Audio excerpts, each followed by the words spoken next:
The Essays of Arthur Schopenhauer. By Arthur Schopenhauer. Studies in Pessimism. On the Sufferings of the World. Unless suffering is the direct and immediate object of life, our existence must entirely fail of its aim. It is absurd to look upon the enormous amount of pain that abounds everywhere in the world, and originates in needs and necessities inseparable from life itself, as serving no purpose at all and the result of mere chance. Each separate misfortune, as it comes, seems, no doubt, to be something exceptional, but misfortune in general is the rule. I know of no greater absurdity than that propounded by most systems of philosophy in declaring evil to be negative in its character. Evil is just what is positive, it makes its own existence felt. Leibniz is particularly concerned to defend this absurdity, and he seeks to strengthen his position by using a palpable and paltry sophism. It is the good which is negative. In other words, happiness and satisfaction always imply some desire fulfilled, some state of pain brought to an end. 1. Translator's note, cf. Theod, section 153. Leibniz argued that evil is a negative quality, i.e., the absence of good. And that its active and seemingly positive character is an incidental and not an essential part of its nature. Cold, he said, is only the absence of the power of heat, and the active power of expansion in freezing water is an incidental and not an essential part of the nature of cold. The fact is, that the power of expansion in freezing water is really an increase of repulsion amongst its molecules, and Schopenhauer is quite right in calling the whole argument a sophism. This explains the fact that we generally find pleasure to be not nearly so pleasant as we expected, and pain very much more painful. The pleasure in this world, it has been said, outweighs the pain. Or, at any rate, there is an even balance between the two. If the reader wishes to see shortly whether this statement is true, let him compare the respective feelings of two animals, one of which is engaged in eating the other. The best consolation in misfortune or affliction of any kind will be the thought of other people who are in a still worse plight than yourself, and this is a form of consolation open to every one. But what an awful fate this means for mankind as a whole. We are like lambs in a field, disporting themselves under the eye of the butcher, who chooses out first one and then another for his prey. So it is that in our good days we are all unconscious of the evil fate may have presently in store for us, sickness, poverty, mutilation, loss of sight or reason. No little part of the torment of existence lies in this, that time is continually pressing upon us, never letting us take breath, but always coming after us, like a taskmaster with a whip. If at any moment time stays his hand, it is only when we are delivered over to the misery of boredom. But misfortune has its uses. For, as our bodily frame would burst asunder if the pressure of the atmosphere was removed, so, if the lives of men were relieved of all need, hardship and adversity. If everything they took in hand were successful, they would be so swollen with arrogance that, though they might not burst, they would present the spectacle of unbridled folly, nay, they would go mad. And I may say, further, that a certain amount of care or pain or trouble is necessary for every man at all times. A ship without ballast is unstable and will not go straight. Certain it is that work, worry, labor and trouble, form the lot of almost all men their whole life long. But if all wishes were fulfilled as soon as they arose, how would men occupy their lives? What would they do with their time? If the world were a paradise of luxury and ease, a land flowing with milk and honey, where every Jack obtained his Jill at once and without any difficulty, men would either die of boredom or hang themselves. Or there would be wars, massacres, and murders, so that in the end mankind would inflict more suffering on itself than it has now to accept at the hands of nature. In early youth, as we contemplate our coming life, we are like children in a theater before the curtain is raised, sitting there in high spirits and eagerly waiting for the play to begin. It is a blessing that we do not know what is really going to happen. Could we foresee it, there are times when children might seem like innocent prisoners, condemned, not to death, but to life, and as yet all unconscious of what their sentence means. Nevertheless, every man desires to reach old age. In other words, a state of life of which it may be said, it is bad today, and it will be worse tomorrow, and so on till the worst of all. If you try to imagine, as nearly as you can, what an amount of misery, pain and suffering of every kind the sun shines upon in its course, you will admit that it would be much better if, on the earth as little as on the moon, the sun were able to call forth the phenomena of life. And if, here as there, the surface were still in a crystalline state. Again, you may look upon life as an unprofitable episode, disturbing the blessed calm of non-existence. And, in any case, even though things have gone with you tolerably well, the longer you live the more clearly you will feel that, on the whole, life is a disappointment, nay, a cheat. If two men who were friends in their youth meet again when they are old, after being separated for a lifetime, the chief feeling they will have at the sight of each other will be one of complete disappointment at life as a whole. Because their thoughts will be carried back to that earlier time when life seemed so fair as it lay spread out before them in the rosy light of dawn, promised so much, and then performed so little. This feeling will so completely predominate over every other that they will not even consider it necessary to give it words, but on either side it will be silently assumed, and form the groundwork of all they have to talk about. He who lives to see 2 or 3 generations is like a man who sits some time in the conjurer's booth at a fair, and witnesses the performance twice or thrice in succession. The tricks were meant to be seen only once. And when they are no longer a novelty and cease to deceive, their effect is gone. While no man is much to be envied for his lot, there are countless numbers whose fate is to be deplored. Life is a task to be done. It is a fine thing to say defunctus est, it means that the man has done his task. If children were brought into the world by an act of pure reason alone, would the human race continue to exist? Would not a man rather have so much sympathy with the coming generation as to spare it the burden of existence? Or at any rate not take it upon himself to impose that burden upon it in cold blood? I shall be told, I suppose, that my philosophy is comfortless, because I speak the truth, and people prefer to be assured that everything the Lord has made is good. Go to the priests, then, and leave philosophers in peace. At any rate, do not ask us to accommodate our doctrines to the lessons you have been taught. That is what those rascals of sham philosophers will do for you. Ask them for any doctrine you please, and you will get it.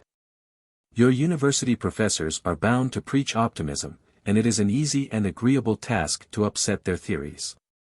I have reminded the reader that every state of welfare, every feeling of satisfaction, is negative in its character. That is to say, it consists in freedom from pain, which is the positive element of existence. It follows, therefore, that the happiness of any given life is to be measured, not by its joys and pleasures, but by the extent to which it has been free from suffering, from positive evil. If this is the true standpoint, the lower animals appear to enjoy a happier destiny than man. Let us examine the matter a little more closely. However varied the forms that human happiness and misery may take, leading a man to seek the one and shun the other, the material basis of it all is bodily pleasure or bodily pain.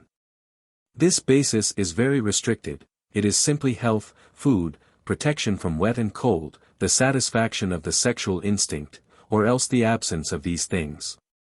Consequently, as far as real physical pleasure is concerned, the man is not better off than the brute, except in so far as the higher possibilities of his nervous system make him more sensitive to every kind of pleasure, but also, it must be remembered, to every kind of pain. But then compared with the brute, how much stronger are the passions aroused in him? What an immeasurable difference there is in the depth and vehemence of his emotions. And yet, in the one case, as in the other, all to produce the same result in the end, namely, health, food, clothing, and so on. The chief source of all this passion is that thought for what is absent and future, which, with man, exercises such a powerful influence upon all he does. It is this that is the real origin of his cares, his hopes, his fears, emotions which affect him much more deeply than could ever be the case with those present joys and sufferings to which the brute is confined. In his powers of reflection, memory and foresight, man possesses, as it were, a machine for condensing and storing up his pleasures and his sorrows. But the brute has nothing of the kind. Whenever it is in pain, it is as though it were suffering for the first time, even though the same thing should have previously happened to it times out of number. It has no power of summing up its feelings. Hence its careless and placid temper, how much it is to be envied. But in man reflection comes in, with all the emotions to which it gives rise. And taking up the same elements of pleasure and pain which are common to him and the brute, it develops his susceptibility to happiness and misery to such a degree that at one moment the man is brought in an instant to a state of delight that may even prove fatal, at another to the depths of despair and suicide. If we carry our analysis a step farther, we shall find that, in order to increase his pleasures, man has intentionally added to the number and pressure of his needs, which in their original state were not much more difficult to satisfy than those of the brute. Hence luxury in all its forms, delicate food, the use of tobacco and opium, spirituous liquors, fine clothes, and the 1,001 things that he considers necessary to his existence. And above and beyond all this, there is a separate and peculiar source of pleasure, and consequently of pain, which man has established for himself, also as the result of using his powers of reflection. And this occupies him out of all proportion to its value, nay, almost more than all his other interests put together, I mean ambition and the feeling of honor and shame, in plain words, what he thinks about the opinion other people have of him. Taking 1,000 forms, often very strange ones, this becomes the goal of almost all the efforts he makes that are not rooted in physical pleasure or pain. It is true that besides the sources of pleasure which he has in common with the brute, man has the pleasures of the mind as well. These admit of many gradations, from the most innocent trifling or the merest talk up to the highest intellectual achievements, but there is the accompanying boredom to be set against them on the side of suffering. Boredom is a form of suffering unknown to brutes, at any rate in their natural state. It is only the very cleverest of them who show faint traces of it when they are domesticated, whereas in the case of man it has become a downright scourge. The crowd of miserable wretches whose one aim in life is to fill their purses but never to put anything into their heads, offers a singular instance of this torment of boredom. Their wealth becomes a punishment by delivering them up to misery of having nothing to do, for, to escape it, they will rush about in all directions, traveling here, there and everywhere. No sooner do they arrive in a place than they are anxious to know what amusements it affords, just as though they were beggars asking where they could receive a dole. Of a truth, need and boredom are the two poles of human life. Finally, I may mention that as regards the sexual relation, a man is committed to a peculiar arrangement which drives him obstinately to choose one person. This feeling grows, now and then, into a more or less passionate love, which is the source of little pleasure and much suffering. 2. I have treated this subject at length in a special chapter of the second volume of my chief work. It is, however, a wonderful thing that the mere addition of thought should serve to raise such a vast and lofty structure of human happiness and misery. Resting, too, on the same narrow basis of joy and sorrow as man holds in common with the brute, and exposing him to such violent emotions, to so many storms of passion, so much convulsion of feeling, that what he has suffered stands written and may be read in the lines on his face. And yet, when all is told, he has been struggling ultimately for the very same things as the brute has attained, and with an incomparably smaller expenditure of passion and pain. But all this contributes to increase the measures of suffering in human life out of all proportion to its pleasures, and the pains of life are made much worse for man by the fact that death is something very real to him. The brute flies from death instinctively without really knowing what it is, and therefore without ever contemplating it in the way natural to a man, who has this prospect always before his eyes. So that even if only a few brutes die a natural death, and most of them live only just long enough to transmit their species, and then, if not earlier, become the prey of some other animal, whilst man, on the other hand, manages to make so-called natural death the rule, to which, however, there are a good many exceptions, the advantage is on the side of the brute, for the reasons stated above. But the fact is that man attains the natural term of years just as seldom as the brute, because the unnatural way in which he lives, and the strain of work and emotion, lead to a degeneration of the race, and so his goal is not often reached. The brute is much more content with mere existence than man, the plant is wholly so, and man finds satisfaction in it just in proportion as he is dull and obtuse. Accordingly, the life of the brute carries less of sorrow with it, but also less of joy, when compared with the life of man. And while this may be traced, on the one side, to freedom from the torment of care and anxiety, it is also due to the fact that hope, in any real sense, is unknown to the brute. It is thus deprived of any share in that which gives us the most and best of our joys and pleasures, the mental anticipation of a happy future, and the inspiriting play of fantasy, both of which we owe to our power of imagination. If the brute is free from care, it is also, in this sense, without hope, in either case, because its consciousness is limited to the present moment, to what it can actually see before it. The brute is an embodiment of present impulses. And hence what elements of fear and hope exist in its nature, and they do not go very far, arise only in relation to objects that lie before it and within reach of those impulses, whereas a man's range of vision embraces the whole of his life, and extends far into the past and future. Following upon this, there is one respect in which brutes show real wisdom when compared with us, I mean, their quiet, placid enjoyment of the present moment. The tranquility of mind which this seems to give them often puts us to shame for the many times we allow our thoughts and our cares to make us restless and discontented. And, in fact, those pleasures of hope and anticipation which I have been mentioning are not to be had for nothing. The delight which a man has in hoping for and looking forward to some special satisfaction is a part of the real pleasure attaching to it enjoyed in advance. This is afterwards deducted. For the more we look forward to anything, the less satisfaction we find in it when it comes. But the brute's enjoyment is not anticipated, and therefore, suffers no deduction. So that the actual pleasure of the moment comes to it whole and unimpaired. In the same way, too, evil presses upon the brute only with its own intrinsic weight, whereas with us the fear of its coming often makes its burden 10 times more grievous.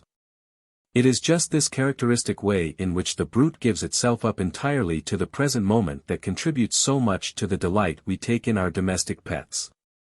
They are the present moment personified, and in some respects they make us feel the value of every hour that is free from trouble and annoyance, which we, with our thoughts and preoccupations, mostly disregard. But man, that selfish and heartless creature, misuses this quality of the brute to be more content than we are with mere existence, and often works it to such an extent that he allows the brute absolutely nothing more than mere, bare life. The bird which was made so that it might rove over half of the world, he shuts up into the space of a cubic foot, there to die a slow death in longing and crying for freedom, for in a cage it does not sing for the pleasure of it. And when I see how man misuses the dog, his best friend, how he ties up this intelligent animal with a chain, I feel the deepest sympathy with the brute and burning indignation against its master. We shall see later that by taking a very high standpoint it is possible to justify the sufferings of mankind. But this justification cannot apply to animals, whose sufferings, while in a great measure brought about by men, are often considerable even apart from their agency. And so we are forced to ask, why and for what purpose does all this torment and agony exist? There is nothing here to give the will pause, it is not free to deny itself and so obtain redemption. There is only one consideration that may serve to explain the sufferings of animals. It is this, that the will to live, which underlies the whole world of phenomena, must, in their case, satisfy its cravings by feeding upon itself. This it does by forming a gradation of phenomena, every one of which exists at the expense of another. I have shown, however, that the capacity for suffering is less in animals than in man. Any further explanation that may be given of their fate will be in the nature of hypothesis, if not actually mythical in its character, and I may leave the reader to speculate upon the matter for himself. 3. Cf. Welt als will und Vorstellung, Volume 2. Page 404. Brahma is said to have produced the world by a kind of fall or mistake, and in order to atone for his folly, he is bound to remain in it himself until he works out his redemption. As an account of the origin of things, that is admirable. According to the doctrines of Buddhism, the world came into being as the result of some inexplicable disturbance in the heavenly calm of nirvana, that blessed state obtained by expiation, which had endured so long a time, the change taking place by a kind of fatality. This explanation must be understood as having at bottom some moral bearing. Although it is illustrated by an exactly parallel theory in the domain of physical science, which places the origin of the sun in a primitive streak of mist, formed one knows not how. Subsequently, by a series of moral errors, the world became gradually worse and worse, true of the physical orders as well, until it assumed the dismal aspect it wears today. Excellent. The Greeks looked upon the world and the gods as the work of an inscrutable necessity. A passable explanation, we may be content with it until we can get a better. Again, Ormuzd and Ahriman are rival powers, continually at war. That is not bad. But that a god like Jehovah should have created this world of misery and woe, out of pure caprice, and because he enjoyed doing it, and should then have clapped his hands in praise of his own work, and declared everything to be very good, that will not do at all. In its explanation of the origin of the world, Judaism is inferior to any other form of religious doctrine professed by a civilized nation. And it is quite in keeping with this that it is the only one which presents no trace whatever of any belief in the immortality of the soul. 4. See Perurga, Volume 1, pages 139 ed. Seek. Even though Leibniz's contention, that this is the best of all possible worlds, were correct, that would not justify God in having created it. For he is the creator not of the world only, but of possibility itself. And, therefore, he ought to have so ordered possibility as that it would admit of something better. There are two things which make it impossible to believe that this world is the successful work of an all-wise, all-good, and, at the same time, all-powerful being, firstly, the misery which abounds in it everywhere. And secondly, the obvious imperfection of its highest product, man, who is a burlesque of what he should be. These things cannot be reconciled with any such belief. On the contrary, they are just the facts which support what I have been saying. They are our authority for viewing the world as the outcome of our own misdeeds, and therefore, as something that had better not have been. Whilst, under the former hypothesis, they amount to a bitter accusation against the Creator, and supply material for sarcasm, under the latter they form an indictment against our own nature, our own will, and teach us a lesson of humility. They lead us to see that, like the children of a libertine, we come into the world with the burden of sin upon us, and that it is only through having continually to atone for this sin that our existence is so miserable, and that its end is death. There is nothing more certain than the general truth that it is the grievous sin of the world which has produced the grievous suffering of the world. I am not referring here to the physical connection between these two things lying in the realm of experience, my meaning is metaphysical.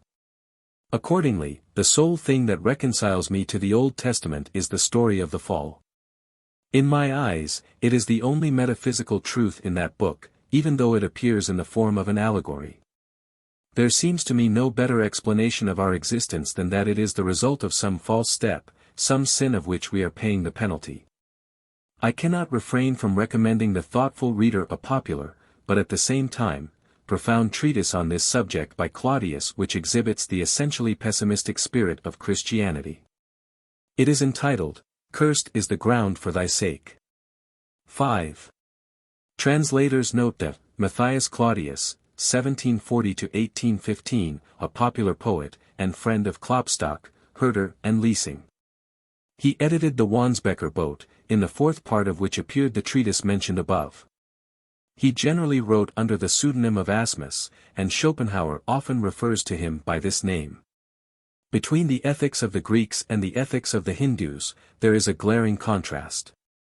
In the one case, with the exception, it must be confessed, of Plato, the object of ethics is to enable a man to lead a happy life. In the other, it is to free and redeem him from life altogether, as is directly stated in the very first words of the Sankhya Karika. Allied with this is the contrast between the Greek and the Christian idea of death.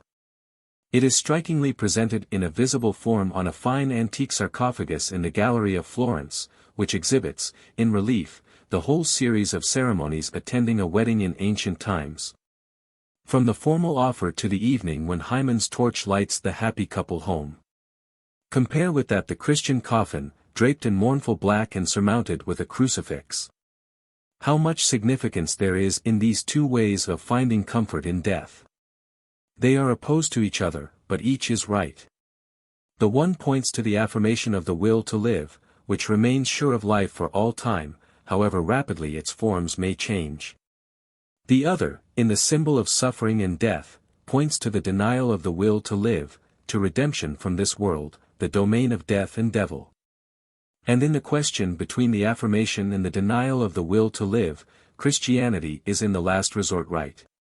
The contrast which the New Testament presents when compared with the Old, according to the ecclesiastical view of the matter, is just that existing between my ethical system and the moral philosophy of Europe. The Old Testament represents man as under the dominion of law, in which, however, there is no redemption. The New Testament declares law to have failed, frees man from its dominion, and in its stead preaches the kingdom of grace, to be won by faith, love of neighbor and entire sacrifice of self. This is the path of redemption from the evil of the world. The spirit of the New Testament is undoubtedly asceticism, however your Protestants and rationalists may twist it to suit their purpose. Asceticism is the denial of the will to live. And the transition from the Old Testament to the New, from the dominion of law to that of faith, from justification by works to redemption through the mediator, from the domain of sin and death to eternal life in Christ, means, when taken in its real sense, the transition from the merely moral virtues to the denial of the will to live. My philosophy shows the metaphysical foundation of justice and the love of mankind, and points to the goal to which these virtues necessarily lead, if they are practiced in perfection. At the same time it is candid in confessing that a man must turn his back upon the world, and that the denial of the will to live is the way of redemption. It is therefore really at one with the spirit of the New Testament, whilst all other systems are couched in the spirit of the Old, that is to say, theoretically as well as practically, their result is Judaism, mere despotic theism. In this sense, then, my doctrine might be called the only true Christian philosophy, however paradoxical a statement this may seem to people who take superficial views instead of penetrating to the heart of the matter. 6. Cf. Romans 7. Galatians 2:3. If you want a safe compass to guide you through life, and to banish all doubt as to the right way of looking at it, you cannot do better than accustom yourself to regard this world as a penitentiary, a sort of a penal colony. Or, Greek, ergasterion, as the earliest philosopher called it. Amongst the Christian fathers, Origen, with praiseworthy courage, took this view, which is further justified by certain objective theories of life. I refer, not to my own philosophy alone, but to the wisdom of all ages, as expressed in Brahmanism and Buddhism, and in the sayings of Greek philosophers like Empedocles and Pythagoras. As also by Cicero, in his remark that the wise men of old used to teach that we come into this world to pay the penalty of crime committed in another state of existence, a doctrine which formed part of the initiation into the mysteries. And Van Eyne, whom his contemporaries burned, finding that an easier task than to confute him, puts the same thing in a very forcible way. Man, he says, is so full of every kind of misery that, were it not repugnant to the Christian religion, I should venture to affirm that if evil spirits exist at all, they have posed into human form and are now atoning for their crimes. And true Christianity, using the word in its right sense, also regards our existence as the consequence of sin and error. 7. Cf. Clem. Alex. Strom. L. 3, C. 3, page 399. 8. Augustine de Civitate Dei, L. 11. C. 23. 9. Cf. Fragmenta de Philosophia. 10.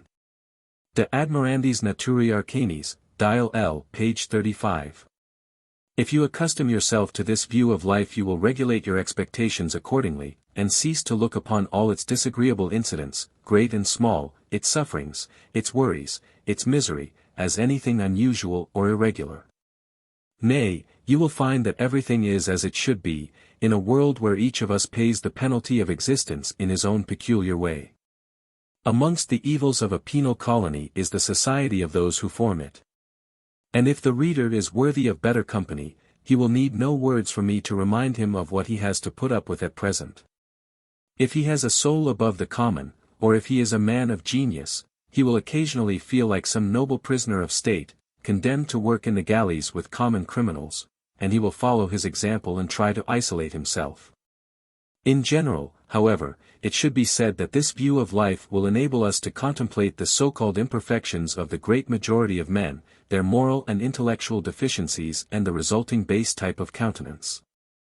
Without any surprise, to say nothing of indignation.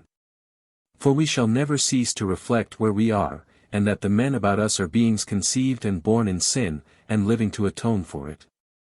That is what Christianity means in speaking of the sinful nature of man. Pardons the word to all. Whatever folly men commit, be their shortcomings or their vices what they may, let us exercise forbearance, remembering that when these faults appear in others, it is our follies and vices that we behold. They are the shortcomings of humanity, to which we belong, whose faults, one and all, we share, yes, even those very faults at which we now wax so indignant, merely because they have not yet appeared in ourselves. They are faults that do not lie on the surface.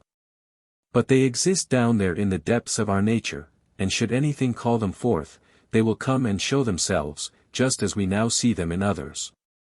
One man, it is true, may have faults that are absent in his fellow, and it is undeniable that the sum total of bad qualities is in some cases very large, for the difference of individuality between man and man passes all measure. 11. Cymbeline, Act vs. Sc. 5. In fact, the conviction that the world and man is something that had better not have been, is of a kind to fill us with indulgence towards one another. Nay, from this point of view, we might well consider the proper form of address to be, not Monsieur, Sir, Mainher, but my fellow sufferer, soci malorum, compagnon de misers. This may perhaps sound strange, but it is in keeping with the facts. It puts others in a right light. And it reminds us of that which is after all the most necessary thing in life, the tolerance, patience, regard, and love of neighbor, of which everyone stands in need, and which, therefore, every man owes to his fellow. The vanity of existence. This vanity finds expression in the whole way in which things exist, in the infinite nature of time and space, as opposed to the finite nature of the individual in both. In the ever-passing present moment as the only mode of actual existence, in the interdependence and relativity of all things, in continual becoming without ever being, in constant wishing and never being satisfied. In the long battle which forms the history of life, where every effort is checked by difficulties, and stopped until they are overcome. Time is that in which all things pass away. It is merely the form under which the will to live, the thing in itself and therefore imperishable, has revealed to it that its efforts are in vain. It is that agent by which at every moment all things in our hands become as nothing, and lose any real value they possess. That which has been exists no more, it exists as little as that which has never been. But of everything that exists you must say, in the next moment, that it has been. Hence something of great importance now past is inferior to something of little importance now present, in that the latter is a reality, and related to the former as something to nothing. A man finds himself, to his great astonishment, suddenly existing, after thousands and thousands of years of non-existence. He lives for a little while, and then, again, comes an equally long period when he must exist no more. The heart rebels against this, and feels that it cannot be true. The crudest intellect cannot speculate on such a subject without having a presentiment that time is something ideal in its nature. This ideality of time and space is the key to every true system of metaphysics, because it provides for quite another order of things than is to be met with in the domain of nature. This is why Kant is so great. Of every event in our life we can say only for one moment that it is, for ever after, that it was. Every evening we are poorer by a day. It might, perhaps, make us mad to see how rapidly our short span of time ebbs away. If it were not that in the furthest depths of our being we are secretly conscious of our share in the exhaustible spring of eternity, so that we can always hope to find life in it again. Consideration of the kind, touched on above, might, indeed, lead us to embrace the belief that the greatest wisdom is to make the enjoyment of the present the supreme object of life. Because that is the only reality, all else being merely the play of thought. On the other hand, such a course might just as well be called the greatest folly, for that which in the next moment exists no more, and vanishes utterly, like a dream, can never be worth a serious effort. The whole foundation on which our existence rests is the present, the ever-fleeting present. It lies, then, in the very nature of our existence to take the form of constant motion, and to offer no possibility of our ever attaining the rest for which we are always striving. We are like a man running downhill, who cannot keep on his legs unless he runs on, and will inevitably fall if he stops, or, again, like a pole balanced on the tip of one's finger. Or like a planet, which would fall into its sun the moment it ceased to hurry forward on its way. Unrest is the mark of existence. In a world where all is unstable, and naught can endure, but is swept onwards at once in the hurrying whirlpool of change. Where a man, if he is to keep erect at all, must always be advancing and moving, like an acrobat on a rope, in such a world, happiness is inconceivable. How can it dwell where, as Plato says, continual becoming and never being is the sole form of existence? In the first place, a man never is happy, but spends his whole life in striving after something which he thinks will make him so. He seldom attains his goal, and when he does, it is only to be disappointed. He is mostly shipwrecked in the end, and comes into harbor with masts and rigging gone. And then, it is all one whether he has been happy or miserable. For his life was never anything more than a present moment always vanishing, and now it is over. At the same time it is a wonderful thing that, in the world of human beings as in that of animals in general, this manifold restless motion is produced and kept up by the agency of two simple impulses, hunger and the sexual instinct. Aided a little, perhaps, by the influence of boredom, but by nothing else, and that, in the theatre of life, these suffice to form the prima mobile of how complicated a machinery, setting in motion how strange and varied a scene. On looking a little closer, we find that inorganic matter presents a constant conflict between chemical forces, which eventually works dissolution. And on the other hand, that organic life is impossible without continual change of matter, and cannot exist if it does not receive perpetual help from without. This is the realm of finality. And its opposite would be an infinite existence, exposed to no attack from without, and needing nothing to support it, Greek, he hosatos dien, the realm of eternal peace. Greek, but gegomenon et apolumenon, some timeless, changeless state, one and undiversified, the negative knowledge of which forms the dominant note of the Platonic philosophy. It is to some such state as this that the denial of the will to live opens up the way. The scenes of our life are like pictures done in rough mosaic. Looked at close, they produce no effect. There is nothing beautiful to be found in them, unless you stand some distance off. So, to gain anything we have longed for is only to discover how vain and empty it is. And even though we are always living in expectation of better things, at the same time we often repent and long to have the past back again. We look upon the present as something to be put up with while it lasts, and serving only as the way towards our goal. Hence most people, if they glance back when they come to the end of life, will find that all along they have been living ad interim. They will be surprised to find that the very thing they disregarded and let slip by unenjoyed was just the life in the expectation of which they passed all their time. Of how many a man may it not be said that hope made a fool of him until he danced into the arms of death? Then again, how insatiable a creature is man. Every satisfaction he attains lays the seeds of some new desire, so that there is no end to the wishes of each individual will. And why is this?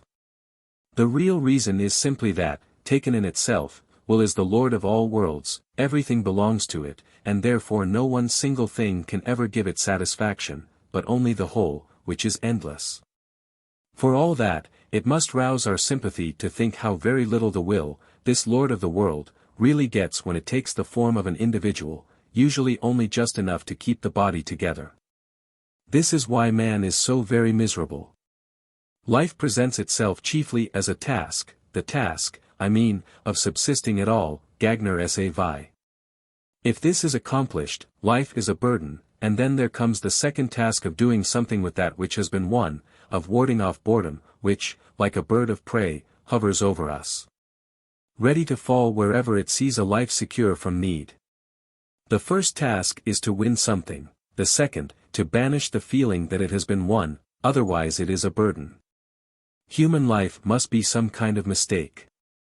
The truth of this will be sufficiently obvious if we only remember that man is a compound of needs and necessities hard to satisfy.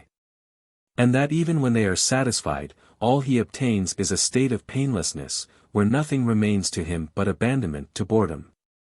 This is direct proof that existence has no real value in itself. For what is boredom but the feeling of the emptiness of life?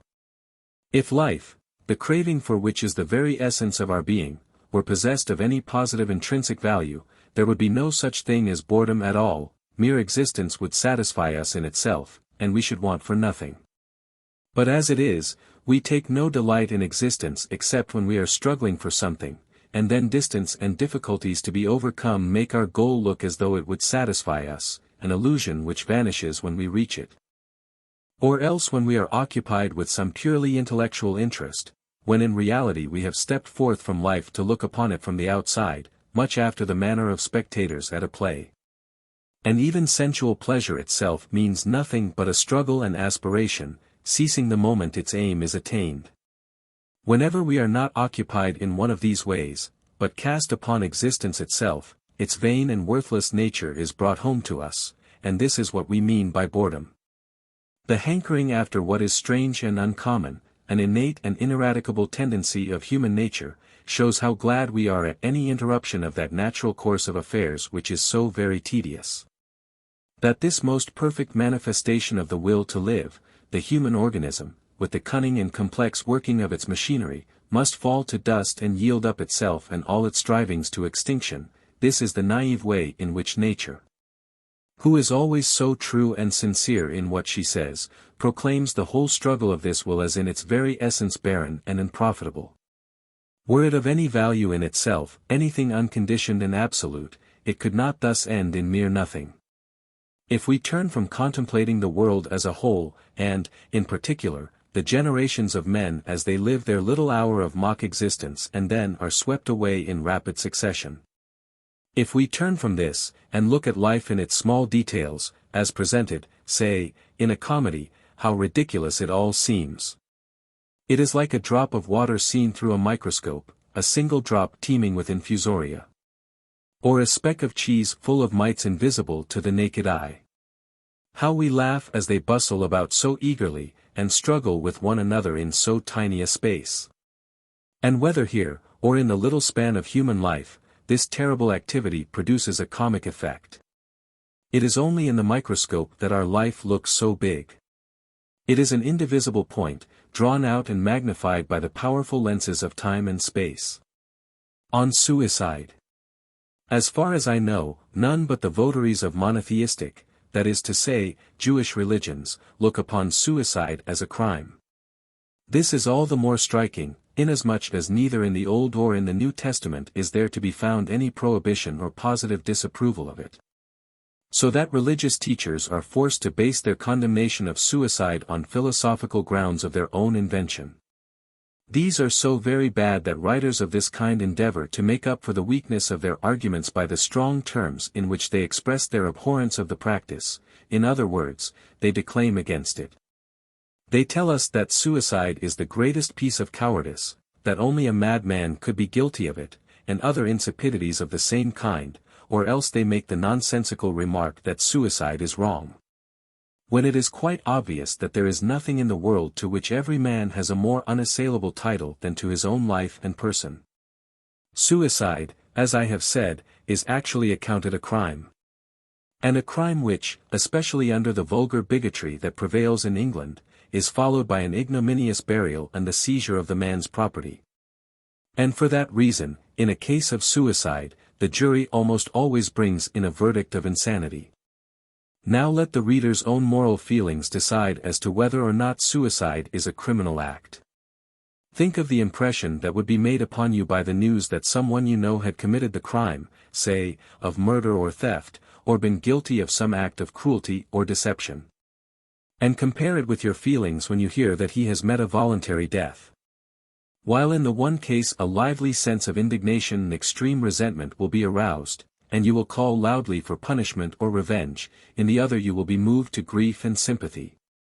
And mingled with your thoughts will be admiration for his courage, rather than the moral disapproval which follows upon a wicked action. Who has not had acquaintances, friends, relations, who of their own free will have left this world? And are these to be thought of with horror as criminals? Most emphatically, no. I am rather of opinion that the clergy should be challenged to explain what right they have to go into the pulpit, or take up their pens, and stamp as a crime an action which many men whom we hold in affection and honor have committed. And to refuse an honorable burial to those who relinquish this world voluntarily. They have no biblical authority to boast of, as justifying their condemnation of suicide, nay, not even any philosophical arguments that will hold water. And it must be understood that it is arguments we want, and that we will not be put off with mere phrases or words of abuse. If the criminal law forbids suicide, that is not an argument valid in the Church. And besides, the prohibition is ridiculous, for what penalty can frighten a man who is not afraid of death itself? If the law punishes people for trying to commit suicide, it is punishing the want of skill that makes the attempt a failure. The ancients, moreover, were very far from regarding the matter in that light. Pliny says, "Life is not so desirable a thing as to be protracted at any cost. Whoever you are sure to die, even though your life has been full of abomination and crime." The chief of all remedies for a troubled mind is the feeling that among the blessings which nature gives to man, there is none greater than an opportune death, and the best of it is that every one can avail himself of it. And elsewhere the same writer declares, "Not even to God are all things possible, for he could not compass his own death, if he willed to die, and yet in all the miseries of our earthly life, this is the best of his gifts to man." Nay, in Massilia and on the Isle of Ceos, the man who could give valid reasons for relinquishing his life, was handed the cup of hemlock by the magistrate, and that, too, in public. And in ancient times, how many heroes and wise men died a voluntary death? Aristotle, it is true, declared suicide to be an offense against the state, although not against the person. But in Stobaeus' exposition of the peripatetic philosophy there is the following remark: "The good man should flee life when his misfortunes become too great, the bad man, also, when he is too prosperous. And similarly, so he will marry and beget children and take part in the affairs of the state, and, generally, practice virtue and continue to live. And then, again, if need be, and at any time necessity compels him, he will depart to his place of refuge in the tomb." And we find that the Stoics actually praised suicide as a noble and heroic action, as hundreds of passages show. Above all in the works of Seneca, who expresses the strongest approval of it.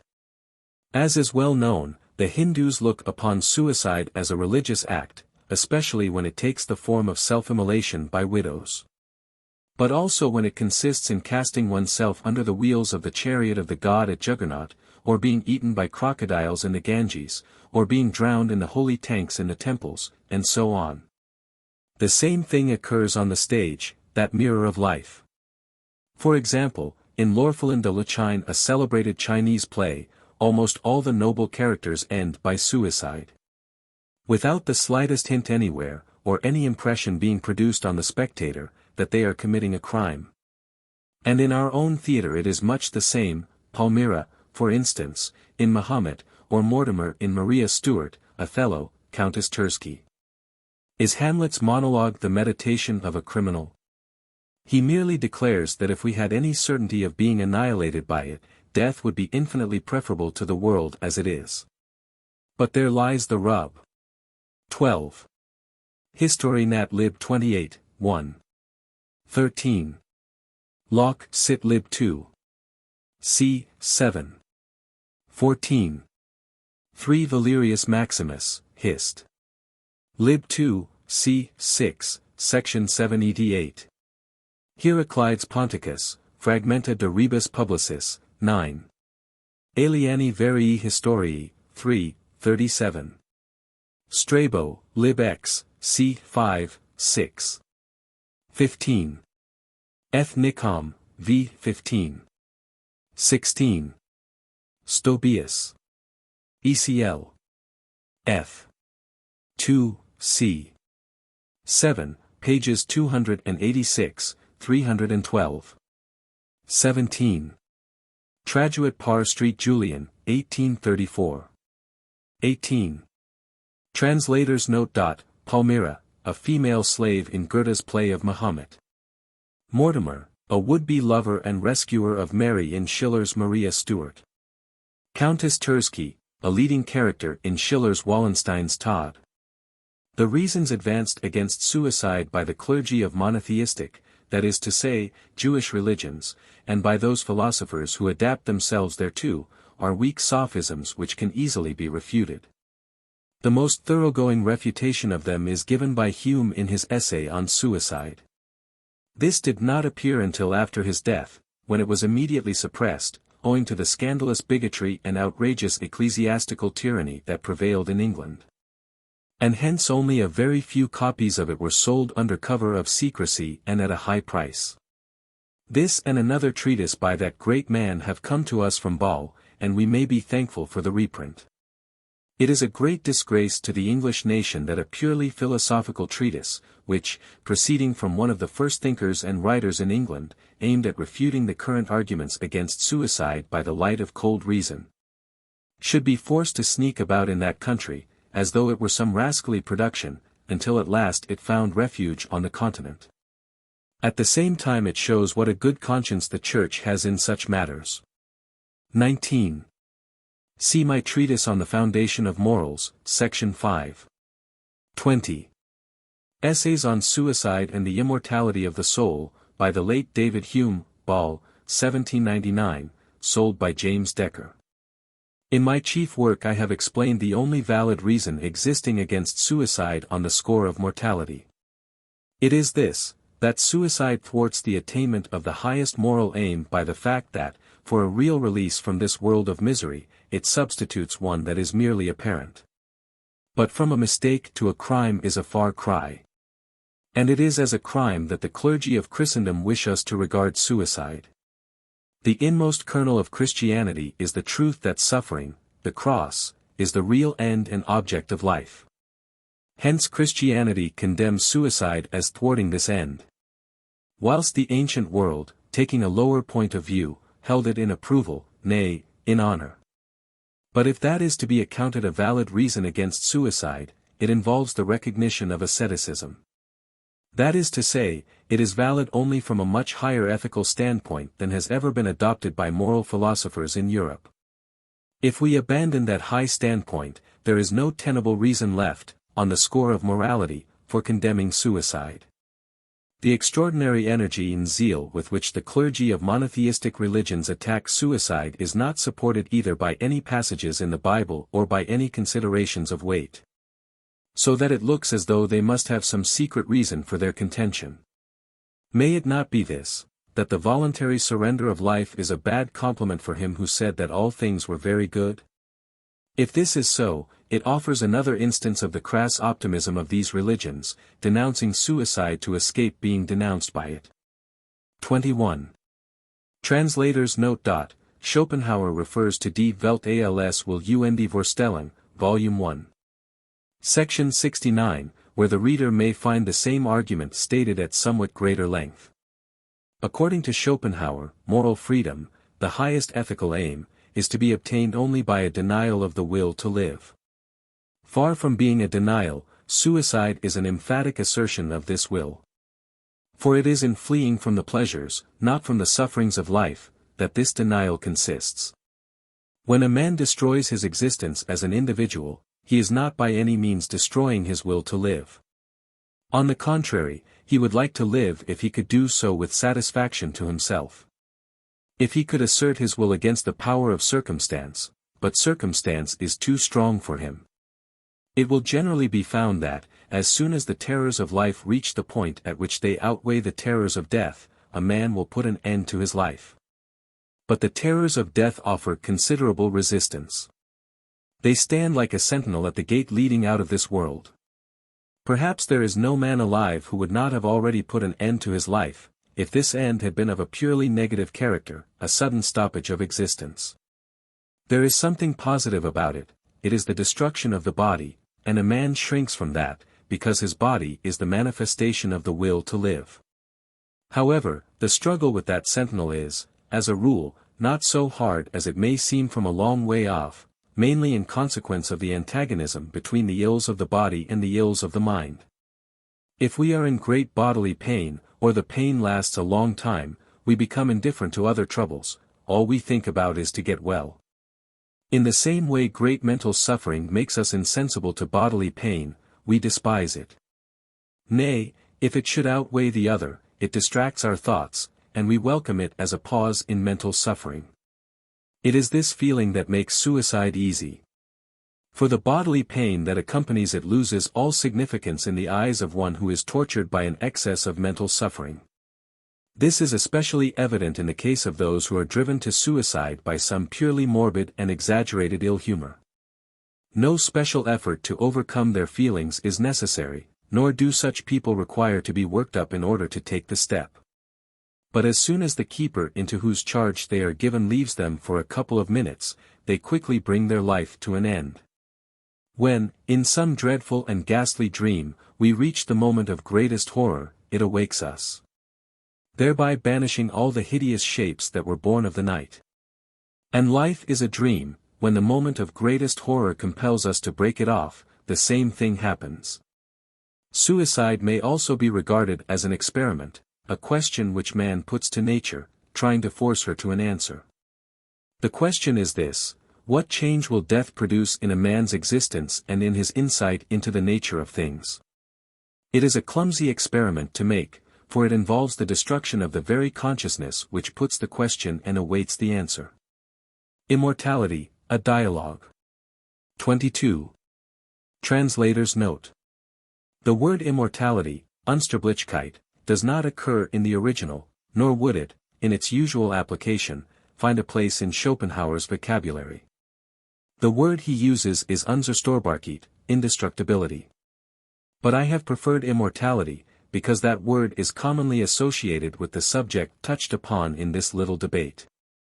If any critic doubts the wisdom of this preference, let me ask him to try his hand at a short, concise, and, at the same time, popularly intelligible rendering of the German original, which runs thus: Zur Lehre von der Unzerstörbarkeit unseres wahren Wesens durch den Tod, mein Dialogische Schlussbelustigung. Thrasymachos, Philoleths. Thrasymachos. Tell me now, in one word, what shall I be after my death? And mind you be clear and precise. Philoleths. All and nothing. Thrasymachos. I thought so.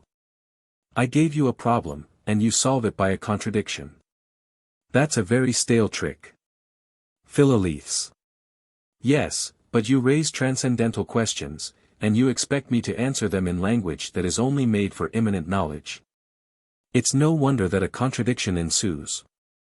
Thrasymachos. What do you mean by transcendental questions and immanent knowledge? I've heard these expressions before, of course, they are not new to me. The professor was fond of using them, but only as predicates of the deity, and he never talked of anything else, which was all quite right and proper. He argued thus: if the deity was in the world itself, he was immanent. If he was somewhere outside it, he was transcendent. Nothing could be clearer and more obvious. You knew where you were. But this Kantian rigmarole won't do any more, it's antiquated and no longer applicable to modern ideas. Why, we've had a whole row of eminent men in the metropolis of German learning. Philoleths. Aside. German humbug, he means. Thrasymachos. The mighty Schleiermacher, for instance, and that gigantic intellect, Hegel. And at this time of day we've abandoned that nonsense. I should rather say we're so far beyond it that we can't put up with it any more. What's the use of it then? What does it all mean? Philoliths. Transcendental knowledge is knowledge which passes beyond the bounds of possible experience, and strives to determine the nature of things as they are in themselves. Immanent knowledge, on the other hand, is knowledge which confines itself entirely with those bounds, so that it cannot apply to anything but actual phenomena. As far as you are an individual, death will be the end of you. But your individuality is not your true and inmost being, it is only the outward manifestation of it. It is not the thing in itself, but only the phenomenon presented in the form of time, and therefore with a beginning and an end. But your real being knows neither time, nor beginning, nor end, nor yet the limits of any given individual. It is everywhere present in every individual, and no individual can exist apart from it. So when death comes, on the one hand you are annihilated as an individual, on the other, you are and remain everything. That is what I meant when I said that after your death you would be all and nothing. It is difficult to find a more precise answer to your question and at the same time be brief. The answer is contradictory, I admit, but it is so simply because your life is in time, and the immortal part of you in eternity. You may put the matter thus: your immortal part is something that does not last in time and yet is indestructible, but there you have another contradiction. You see what happens by trying to bring the transcendental within the limits of immanent knowledge. It is in some sort doing violence to the latter by misusing it for ends it was never meant to serve. Thrasymachos. Look here, I shan't give tuppence for your immortality unless I'm to remain an individual. Philoliths. Well, perhaps I may be able to satisfy you on this point. Suppose I guarantee that after death you shall remain an individual, but only on condition that you first spend 3 months of complete unconsciousness. Thrasymachos. I shall have no objection to that. Philoliths.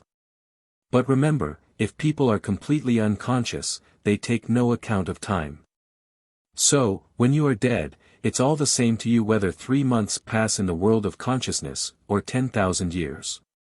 In the one case as in the other, it is simply a matter of believing what is told you when you awake. So far, then, you can afford to be indifferent whether it is 3 months or 10,000 years that pass before you recover your individuality. Thrasymachos. Yes, if it comes to that, I suppose you're right. Philoliths. And if by chance, after those 10,000 years have gone by, no one ever thinks of awakening you, I fancy it would be no great misfortune. You would have become quite accustomed to non-existence after so long a spell of it, following upon such a very few years of life. At any rate you may be sure you would be perfectly ignorant of the whole thing. Further, if you knew that the mysterious power which keeps you in your present state of life had never once ceased in those 10,000 years to bring forth other phenomena like yourself, and to endow them with life, it would fully console you. Thrasymachos. Indeed. So you think you're quietly going to do me out of my individuality with all this fine talk. But I'm up to your tricks. I tell you I won't exist unless I can have my individuality. I'm not going to be put off with mysterious powers, and what you call phenomena. I can't do without my individuality, and I won't give it up.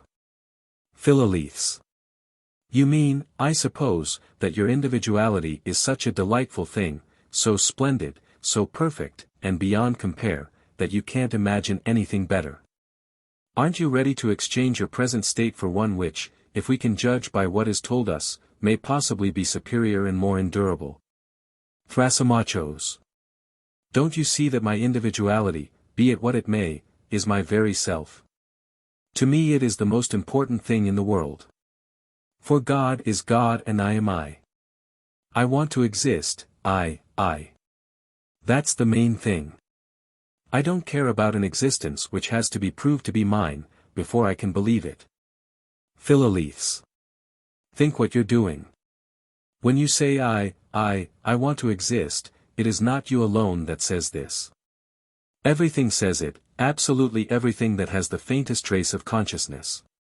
It follows, then, that this desire of yours is just the part of you that is not individual, the part that is common to all things without distinction. It is the cry, not of the individual, but of existence itself. It is the intrinsic element in everything that exists, nay, it is the cause of anything existing at all. This desire craves for, and so is satisfied with, nothing less than existence in general, not any definite individual existence. No. That is not its aim. It seems to be so only because this desire, this will, attains consciousness only in the individual, and therefore looks as though it were concerned with nothing but the individual. There lies the illusion, an illusion, it is true, in which the individual is held fast, but, if he reflects, he can break the fetters and set himself free. It is only indirectly, I say, that the individual has this violent craving for existence. It is the will to live which is the real and direct aspirant, alike and identical in all things. Since, then, existence is the free work, nay, the mere reflection of the will, where existence is, there, too, must be will.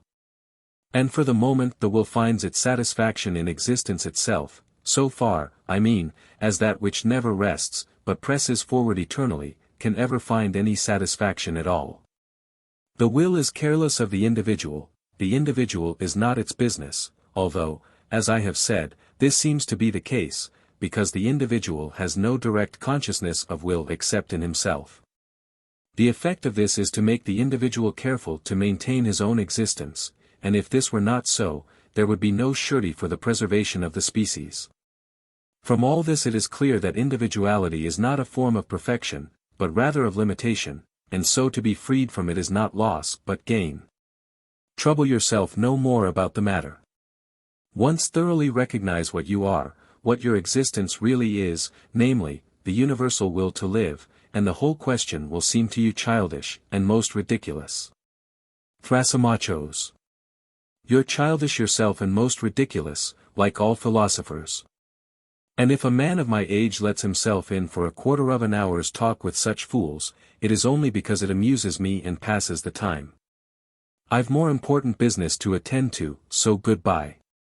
Further psychological observations. There is an unconscious propriety in the way in which, in all European languages, the word person is commonly used to denote a human being. The real meaning of persona is a mask, such as actors were accustomed to wear on the ancient stage, and it is quite true that no one shows himself as he is, but wears his mask and plays his part. Indeed, the whole of our social arrangements may be likened to a perpetual comedy, and this is why a man who is worth anything finds society so insipid, while a blockhead is quite at home in it. Reason deserves to be called a prophet. For in showing us the consequence and effect of our actions in the present, does it not tell us what the future will be? This is precisely why reason is such an excellent power of restraint in moments when we are possessed by some base passion, some fit of anger, some covetous desire, that will lead us to do things whereof we must presently repent. Hatred comes from the heart, contempt from the head, and neither feeling is quite within our control. For we cannot alter our heart, its basis is determined by motives.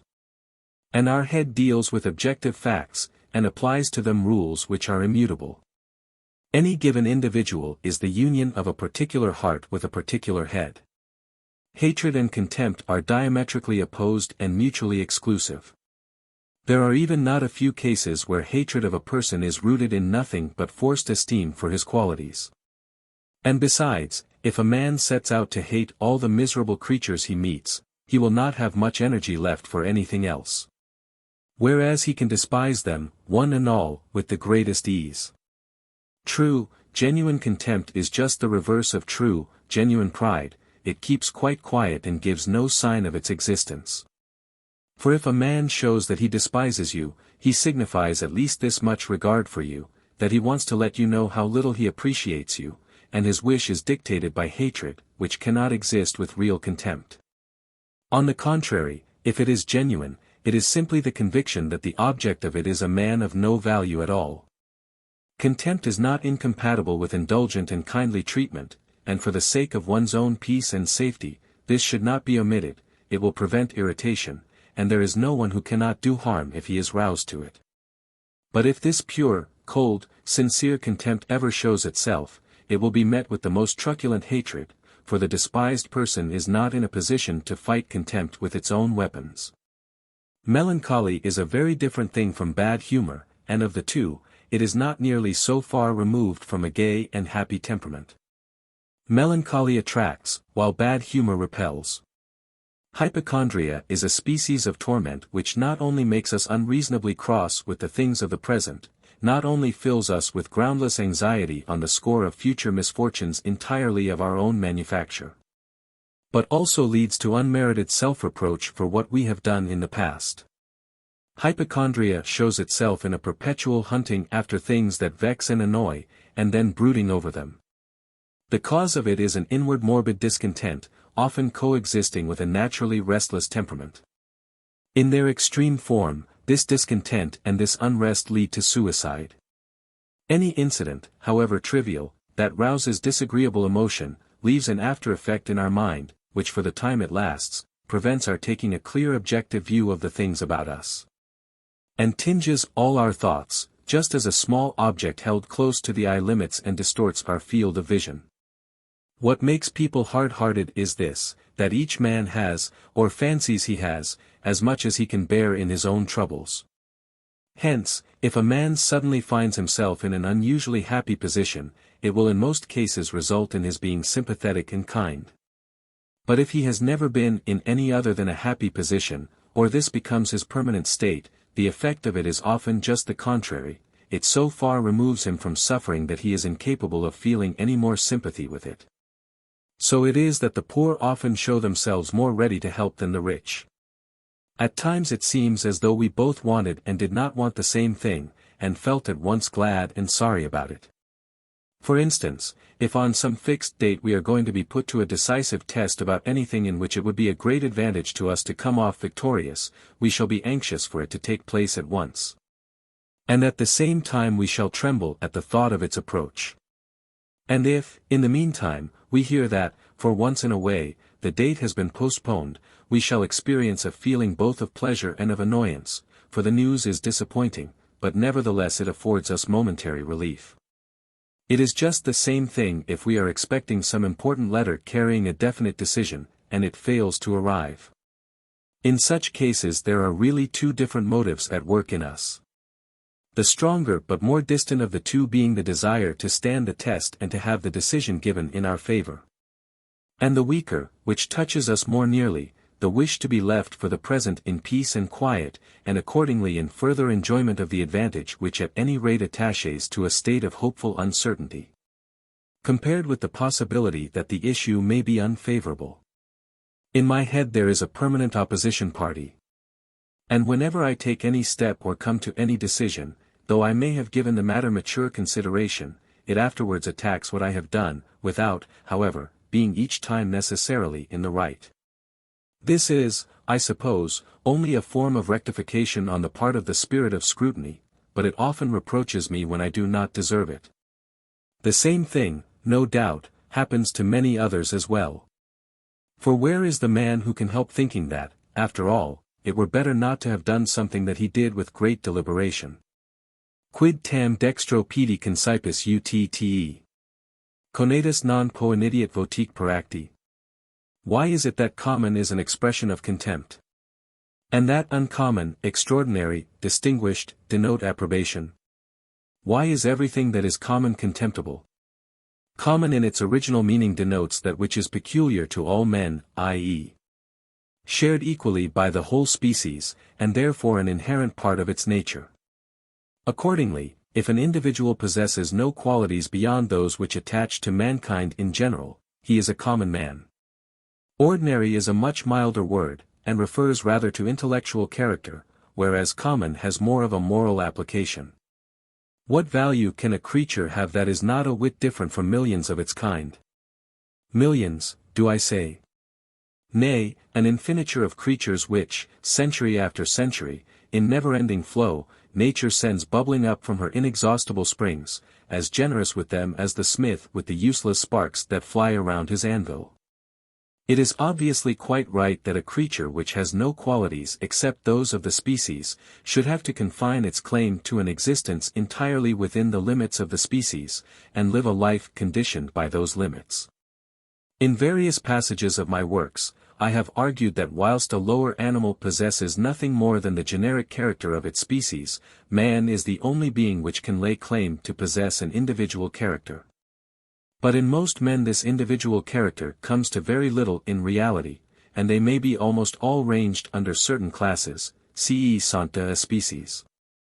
Their thoughts and desires, like their faces, are those of the species, or, at any rate, those of the class to which they belong, and accordingly, they are of a trivial, everyday, common character, and exist by the thousand. You can usually tell beforehand what they are likely to do and say.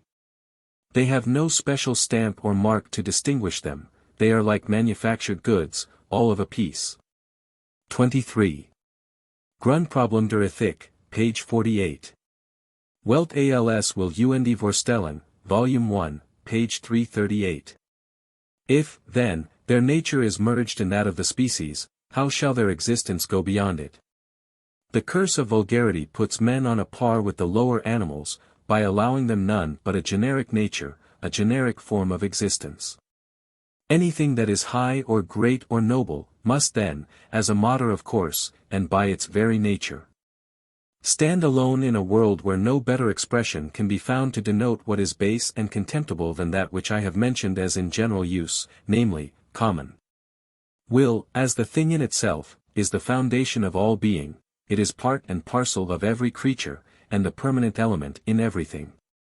Will, then, is that which we possess in common with all men, nay, with all animals, and even with lower forms of existence, and in so far we are akin to everything, so far, that is, as everything is filled to overflowing with will. On the other hand, that which places one being over another, and sets differences between man, is intellect and knowledge, therefore in every manifestation of self we should, as far as possible, give play to the intellect alone. For, as we have seen, the will is the common part of us. Every violent exhibition of will is common and vulgar, in other words, it reduces us to the level of the species, and makes us a mere type and example of it. In that it is just the character of the species that we are showing. So every fit of anger is something common, every unrestrained display of joy, or of hate, or fear, in short, every form of emotion. In other words, every movement of the will, if it's so strong as decidedly to outweigh the intellectual element in consciousness, and to make the man appear as a being that wills rather than knows. In giving way to emotion of this violent kind, the greatest genius puts himself on a level with the commonest son of earth. Contrarily, if a man desires to be absolutely uncommon, in other words, great, he should never allow his consciousness to be taken possession of and dominated by the movement of his will, however much he may be solicited thereto. For example, he must be able to observe that other people are badly disposed towards him, without feeling any hatred towards them himself. Nay, there is no surer sign of a great mind than that it refuses to notice annoying and insulting expressions, but straightway ascribes them, as it ascribes countless other mistakes, to the defective knowledge of the speaker. And so merely observes without feeling them. This is the meaning of that remark of Gratian, that nothing is more unworthy of a man than to let it be seen that he is one, el mayor distoro de un hombre es dar muestras de que es hombre. And even in the drama, which is the peculiar province of the passions and emotions, it is easy for them to appear common and vulgar. And this is specially observable in the works of the French tragic writers, who set no other aim before themselves but the delineation of the passions. And by indulging at one moment in a vaporous kind of pathos which makes them ridiculous, at another in epigrammatic witticisms, endeavor to conceal the vulgarity of their subject. I remember seeing the celebrated Mademoiselle Rachel as Maria Stuart, and when she burst out in fury against Elizabeth, though she did it very well, I could not help thinking of a washerwoman. She played the final parting in such a way as to deprive it of all true tragic feeling, of which, indeed, the French have no notion at all. The same part was incomparably better played by the Italian Ristori. And, in fact, the Italian nature, though in many respects very different from the German, shares its appreciation for what is deep, serious, and true in art. Herein opposed to the French, which everywhere betrays that it possesses none of this feeling whatever. The noble, in other words, the uncommon, element in the drama, nay, what is sublime in it, is not reached until the intellect is set to work, as opposed to the will. Until it takes a free flight over all those passionate movements of the will, and makes them subject of its contemplation. Shakespeare, in particular, shows that this is his general method, more especially in Hamlet. And only when intellect rises to the point where the vanity of all effort is manifest, and the will proceeds to an act of self-annulment, is the drama tragic in the true sense of the word. It is then that it reaches its highest aim in becoming really sublime. Every man takes the limits of his own field of vision for the limits of the world. This is an error of the intellect as inevitable as that error of the eye which lets us fancy that on the horizon heaven and earth meet. This explains many things, and among them the fact that everyone measures us with his own standard, generally about as long as a tailor's tape. And we have to put up with it, as also that no one will allow us to be taller than himself, a supposition which is once for all taken for granted. There is no doubt that many a man owes his good fortune in life solely to the circumstance that he has a pleasant way of smiling, and so wins the heart in his favor. However, the heart would do better to be careful, and to remember what Hamlet put down in his tablets, that one may smile, and be a villain. Everything that is really fundamental in a man, and therefore genuine works, as such, unconsciously, in this respect like the power of nature. That which has passed through the domain of consciousness is thereby transformed into an idea or picture. And so if it comes to be uttered, it is only an idea or picture which passes from one person to another. Accordingly, any quality of mind or character that is genuine and lasting, is originally unconscious. And it is only when unconsciously brought into play that it makes a profound impression. If any like quality is consciously exercised, it means that it has been worked up. It becomes intentional, and therefore matter of affectation, in other words, of deception. If a man does a thing unconsciously, it costs him no trouble, but if he tries to do it by taking trouble, he fails. This applies to the origin of those fundamental ideas which form the pith and marrow of all genuine work. Only that which is innate is genuine and will hold water. And every man who wants to achieve something, whether in practical life, in literature, or in art, must follow the rules without knowing them. Men of very great capacity, will as a rule, find the company of very stupid people preferable to that of the common run, for the same reason that the tyrant and the mob, the grandfather and the grandchildren, are natural allies. That line of Ovid's, pronate cum spectent animalia cetera terram, can be applied in its true physical sense to the lower animals alone, but in a metaphorical and spiritual sense it is, alas, true of nearly all men as well. All their plans and projects are merged in the desire of physical enjoyment, physical well-being. They may, indeed, have personal interests, often embracing a very varied sphere. But still these latter receive their importance entirely from the relation in which they stand to the former. This is not only proved by their manner of life and the things they say, but it even shows itself in the way they look, the expression of their physiognomy, their gait and gesticulations. Everything about them cries out, in terram prona. It is not to them, it is only to the nobler and more highly endowed natures, men who really think and look about them in the world, and form exceptional specimens of humanity, that the next lines are applicable. Os homini sublime dedit coeluncturi. Jussit et erectos ad sidera tolera voltus. No one knows what capacities for doing and suffering he has in himself, until something comes to rouse them to activity, just as in a pond of still water, lying there like a mirror. There is no sign of the roar and thunder with which it can leap from the precipice, and yet remain what it is. Or again, rise high in the air as a fountain. When water is as cold as ice, you can have no idea of the latent warmth contained in it. Why is it that, in spite of all the mirrors in the world, no one really knows what he looks like? A man may call to mind the face of his friend, but not his own. Here, then, is an initial difficulty in the way of applying the maxim, know thyself. This is partly, no doubt, to be explained by the fact that it is physically impossible for a man to see himself in the glass except with face turned straight towards it and perfectly motionless.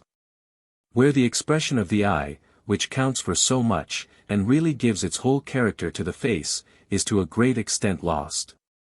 But coexisting with this physical impossibility, there seems to me to be an ethical impossibility of an analogous nature, and producing the same effect. A man cannot look upon his own reflection as though the person presented there were a stranger to him, and yet this is necessary if he is to take an objective view. In the last resort, an objective view means a deep-rooted feeling on the part of the individual, as a moral being, that which he is contemplating is not himself. And unless he can take this point of view, he will not see things in a really true light, which is possible only if he is alive to their actual defects, exactly as they are. Instead of that, when a man sees himself in the glass, something out of his own egotistic nature whispers to him to take care to remember that it is no stranger, but himself, that he is looking at. And this operates as a noli me tangere, and prevents him taking an objective view. It seems, indeed, as if, without the leaven of a grain of malice, such a view were impossible. 24. Cf. Grundproblem der Ethik, page 275. According as a man's mental energy is exerted or relaxed, will life appear to him either so short, and petty, and fleeting, that nothing can possibly happen over which it is worth his while to spend emotion. That nothing really matters, whether it is pleasure or riches, or even fame, and that in whatever way a man may have failed, he cannot have lost much, or, on the other hand, life will seem so long, so important, so all in all, so momentous and so full of difficulty that we have to plunge into it with our whole soul if we are to obtain a share of its goods, make sure of its prizes, and carry out our plans. This latter is the imminent and common view of life. It is what Gracian means when he speaks of the serious way of looking at things, tomar mui de veris el vivir. The former is the transcendental view, which is well expressed in Ovid's non est tanti, it is not worth so much trouble. Still better, however, by Plato's remark that nothing in human affairs is worth any great anxiety, Greek, but ti ton anthropinon axion esti megalais spouties. This condition of mind is due to the intellect having got the upper hand in the domain of consciousness, where, freed from the mere service of the will, it looks upon the phenomena of life objectively. And so cannot fail to gain a clear insight into its vain and futile character. But in the other condition of mind, will predominates, and the intellect exists only to light it on its way to the attainment of its desires. A man is great or small according as he leans to the one or the other of these views of life. People of very brilliant ability think little of admitting their errors and weaknesses, or of letting others see them. They look upon them as something for which they have duly paid. And instead of fancying that these weaknesses are a disgrace to them, they consider they are doing them an honor. This is especially the case when the errors are of the kind that hang together with their qualities, conditions sine quibus non, or, as George Sand said, les défauts de ses vertus. Contrarily, there are people of good character and irreproachable intellectual capacity, who, far from admitting the few little weaknesses they have, conceal them with care, and show themselves very sensitive to any suggestion of their existence. And this, just because their whole merit consists in being free from error and infirmity. If these people are found to have done anything wrong, their reputation immediately suffers. With people of only moderate ability, modesty is mere honesty. But with those who possess great talent, it is hypocrisy. Hence, it is just as becoming in the latter to make no secret of the respect they bear themselves and no disguise of the fact that they are conscious of unusual power, as it is in the former to be modest. Valerius Maximus gives some very neat examples of this in his chapter on self-confidence, De Fiducia Sui. Not to go to the theater is like making one's toilet without a mirror. But it is still worse to take a decision without consulting a friend. For a man may have the most excellent judgment in all other matters, and yet go wrong in those which concern himself, because here the will comes in and deranges the intellect at once. Therefore let a man take counsel of a friend. A doctor can cure everyone but himself. If he falls ill, he sends for a colleague. In all that we do, we wish, more or less, to come to the end. We are impatient to finish and glad to be done. But the last scene of all, the general end, is something that, as a rule, we wish as far off as may be.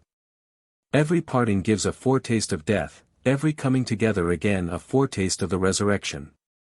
This is why even people who were indifferent to each other, rejoice so much if they come together again after 20 or 30 years' separation. Intellects differ from one another in a very real and fundamental way, but no comparison can well be made by merely general observations. It is necessary to come close, and to go into details. For the difference that exists cannot be seen from afar, and it is not easy to judge by outward appearances, as in the several cases of education, leisure and occupation. But even judging by these alone, it must be admitted that many a man has a degree of existence at least 10 times as high as another, in other words, exists 10 times as much. I am not speaking here of savages whose life is often only 1 degree above that of the apes in their woods. Consider, for instance, a porter in Naples or Venice. In the north of Europe solicitude for the winter months makes people more thoughtful and therefore reflective. Look at the life he leads, from its beginning to its end, driven by poverty. Living on his physical strength, meeting the needs of every day, nay, of every hour, by hard work, great effort, constant tumult, want in all its forms, no care for the morrow, his only comfort rest after exhaustion, continuous quarreling. Not a moment free for reflection, such sensual delights as a mild climate and only just sufficient food will permit of, and then, finally, as the metaphysical element, the crass superstition of his church. The whole forming a manner of life with only a low degree of consciousness, where a man hustles, or rather is hustled, through his existence. This restless and confused dream forms the life of how many millions? Such men think only just so much as is necessary to carry out their will for the moment. They never reflect upon their life as a connected whole, let alone, then, upon existence in general. To a certain extent they may be said to exist without really knowing it. The existence of the mobsman or the slave who lives on in this unthinking way, stands very much nearer than ours to that of the brute, which is confined entirely to the present moment. But, for that very reason, it has also less of pain in it than ours. Nay, since all pleasure is in its nature negative, that is to say, consists in freedom from some form of misery or need, the constant and rapid interchange between setting about something and getting it done, which is the permanent accompaniment of the work they do, and then again the augmented form which this takes when they go from work to rest and the satisfaction of their needs, all this gives them a constant source of enjoyment. And the fact that it is much commoner to see happy faces amongst the poor than amongst the rich, is a sure proof that it is used to good advantage. Passing from this kind of man, consider, next, the sober, sensible merchant, who leads a life of speculation, thinks long over his plans and carries them out with great care, founds a house, and provides for his wife, his children and descendants. Takes his share, too, in the life of a community. It is obvious that a man like this has a much higher degree of consciousness than the former, and so his existence has a higher degree of reality. Then look at the man of learning, who investigates, it may be, the history of the past. He will have reached the point at which a man becomes conscious of existence as a whole, sees beyond the period of his own life, beyond his own personal interests, thinking over the whole course of the world's history. Then, finally, look at the poet or the philosopher, in whom reflection has reached such a height, that, instead of being drawn on to investigate any one particular phenomenon of existence, he stands in amazement before existence itself. This great sphinx, and makes it his problem. In him consciousness has reached the degree of clearness at which it embraces the world itself, his intellect has completely abandoned its function as the servant of his will, and now holds the world before him. And the world calls upon him much more to examine and consider it, than to play a part in it himself. If, then, the degree of consciousness is the degree of reality, such a man will be said to exist most of all, and there will be sense and significance in so describing him. Between the two extremes here sketched, and the intervening stages, everyone will be able to find the place at which he himself stands. We know that man is in general superior to all other animals, and this is also the case in his capacity for being trained. Mohammedans are trained to pray with their faces turned towards Mecca, 5 times a day, and they never fail to do it. Christians are trained to cross themselves on certain occasions, to bow, and so on. Indeed, it may be said that religion is the chef d'oeuvre of the art of training, because it trains people in the way they shall think, and, as is well known, you cannot begin the process too early. There is no absurdity so palpable but that it may be firmly planted in the human head if you only begin to inculcate it before the age of 5, by constantly repeating it with an air of great solemnity. For as in the case of animals, so in that of men, training is successful only when you begin in early youth. Noblemen and gentlemen are trained to hold nothing sacred but their word of honor, to maintain a zealous, rigid, and unshaken belief in the ridiculous code of chivalry. And if they are called upon to do so, to seal their belief by dying for it, and seriously to regard a king as a being of a higher order. Again, our expressions of politeness, the compliments we make, in particular, the respectful attentions we pay to ladies, are a matter of training, as also our esteem for good birth, rank, titles, and so on. Of the same character is the resentment we feel at any insult directed against us, and the measure of this resentment may be exactly determined by the nature of the insult. An Englishman, for instance, thinks it a deadly insult to be told that he is no gentleman, or, still worse, that he is a liar. A Frenchman has the same feeling if you call him a coward, and a German if you say he is stupid. There are many persons who are trained to be strictly honorable in regard to one particular matter, while they have little honor to boast of in anything else. Many a man, for instance, will not steal your money. But he will lay hands on everything of yours that he can enjoy without having to pay for it. A man of business will often deceive you without the slightest scruple, but he will absolutely refuse to commit a theft. Imagination is strong in a man when that particular function of the brain which enables him to observe is roused to activity without any necessary excitement of the senses. Accordingly, we find that imagination is active just in proportion as our senses are not excited by external objects. A long period of solitude, whether in prison or in a sick room. Quiet, twilight, darkness, these are the things that promote its activity, and under their influence it comes into play of itself. On the other hand, when a great deal of material is presented to our faculties of observation, as happens on a journey, or in the hurly-burly of the world, or, again, in broad daylight, the imagination is idle, and, even though call may be made upon it, refuses to become active, as though it understood that that was not its proper time. However, if the imagination is to yield any real product, it must have received a great deal of material from the external world. This is the only way in which its storehouse can be filled. The fantasy is nourished much in the same way as the body, which is least capable of any work and enjoys doing nothing just in the very moment when it receives its food which it has to digest.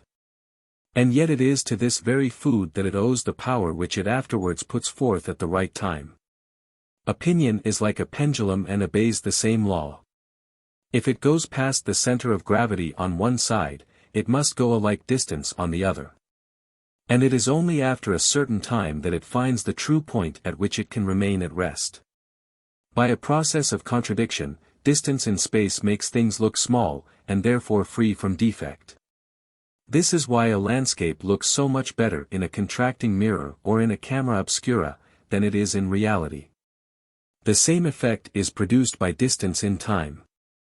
The scenes and events of long ago, and the persons who took part in them, were a charming aspect to the eye of memory, which sees only the outlines and takes no note of disagreeable details.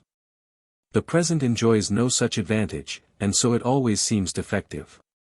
And again, as regards space, small objects close to us look big, and if they are very close, we may be able to see nothing else, but when we go a little way off, they become minute and invisible. It is the same again as regards time. The little incidents and accidents of every day fill us with emotion, anxiety, annoyance, passion, as long as they are close to us, when they appear so big, so important, so serious. But as soon as they are borne down the restless stream of time, they lose what significance they had, we think no more of them and soon forget them altogether. They were big only because they were near. Joy and sorrow are not ideas of the mind, but affections of the will, and so they do not lie in the domain of memory. We cannot recall our joys and sorrows, by which I mean that we cannot renew them. We can recall only the ideas that accompanied them, and, in particular, the things we were led to say, and these form a gauge of our feelings at the time. Hence our memory of joys and sorrows is always imperfect, and they become a matter of indifference to us as soon as they are over. This explains the vanity of the attempt, which we sometimes make, to revive the pleasures and the pains of the past. Pleasure and pain are essentially an affair of the will, and the will, as such, is not possessed of memory, which is a function of the intellect. And this in its turn gives out and takes in nothing but thoughts and ideas, which are not here in question. It is a curious fact that in bad days we can very vividly recall the good time that is now no more. But that in good days, we have only a very cold and imperfect memory of the bad. We have a much better memory of actual objects or pictures than for mere ideas. Hence a good imagination makes it easier to learn languages. For by its aid, the new word is at once united with the actual object to which it refers, whereas, if there is no imagination, it is simply put on a parallel with the equivalent word in the mother tongue. Mnemonics should not only mean the art of keeping something indirectly in the memory by the use of some direct pun or witticism. It should, rather, be applied to a systematic theory of memory, and explain its several attributes by reference both to its real nature, and to the relation in which these attributes stand to one another. There are moments in life when our senses obtain a higher and rarer degree of clearness, apart from any particular occasion for it in the nature of our surroundings. And explicable, rather, on physiological grounds alone, as the result of some enhanced state of susceptibility, working from within outwards. Such moments remain indelibly impressed upon the memory, and preserve themselves in their individuality entire. We can assign no reason for it, nor explain why this among so many thousand moments like it should be specially remembered. It seems as much a matter of chance as when single specimens of a whole race of animals now extinct are discovered in the layers of a rock, or when, on opening a book, we light upon an insect accidentally crushed within the leaves. Memories of this kind are always sweet and pleasant. It occasionally happens that, for no particular reason, long-forgotten scenes suddenly start up in the memory. This may in many cases be due to the action of some hardly perceptible odor, which accompanied those scenes and now recurs exactly same as before. For it is well known that the sense of smell is specially effective in awakening memories, and that in general it does not require much to rouse a train of ideas.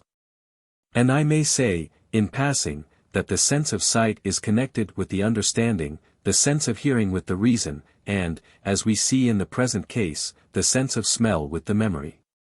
Touch and taste are more material and dependent upon contact. They have no ideal side. 25. Weerfake Wurzel Section 21. 26.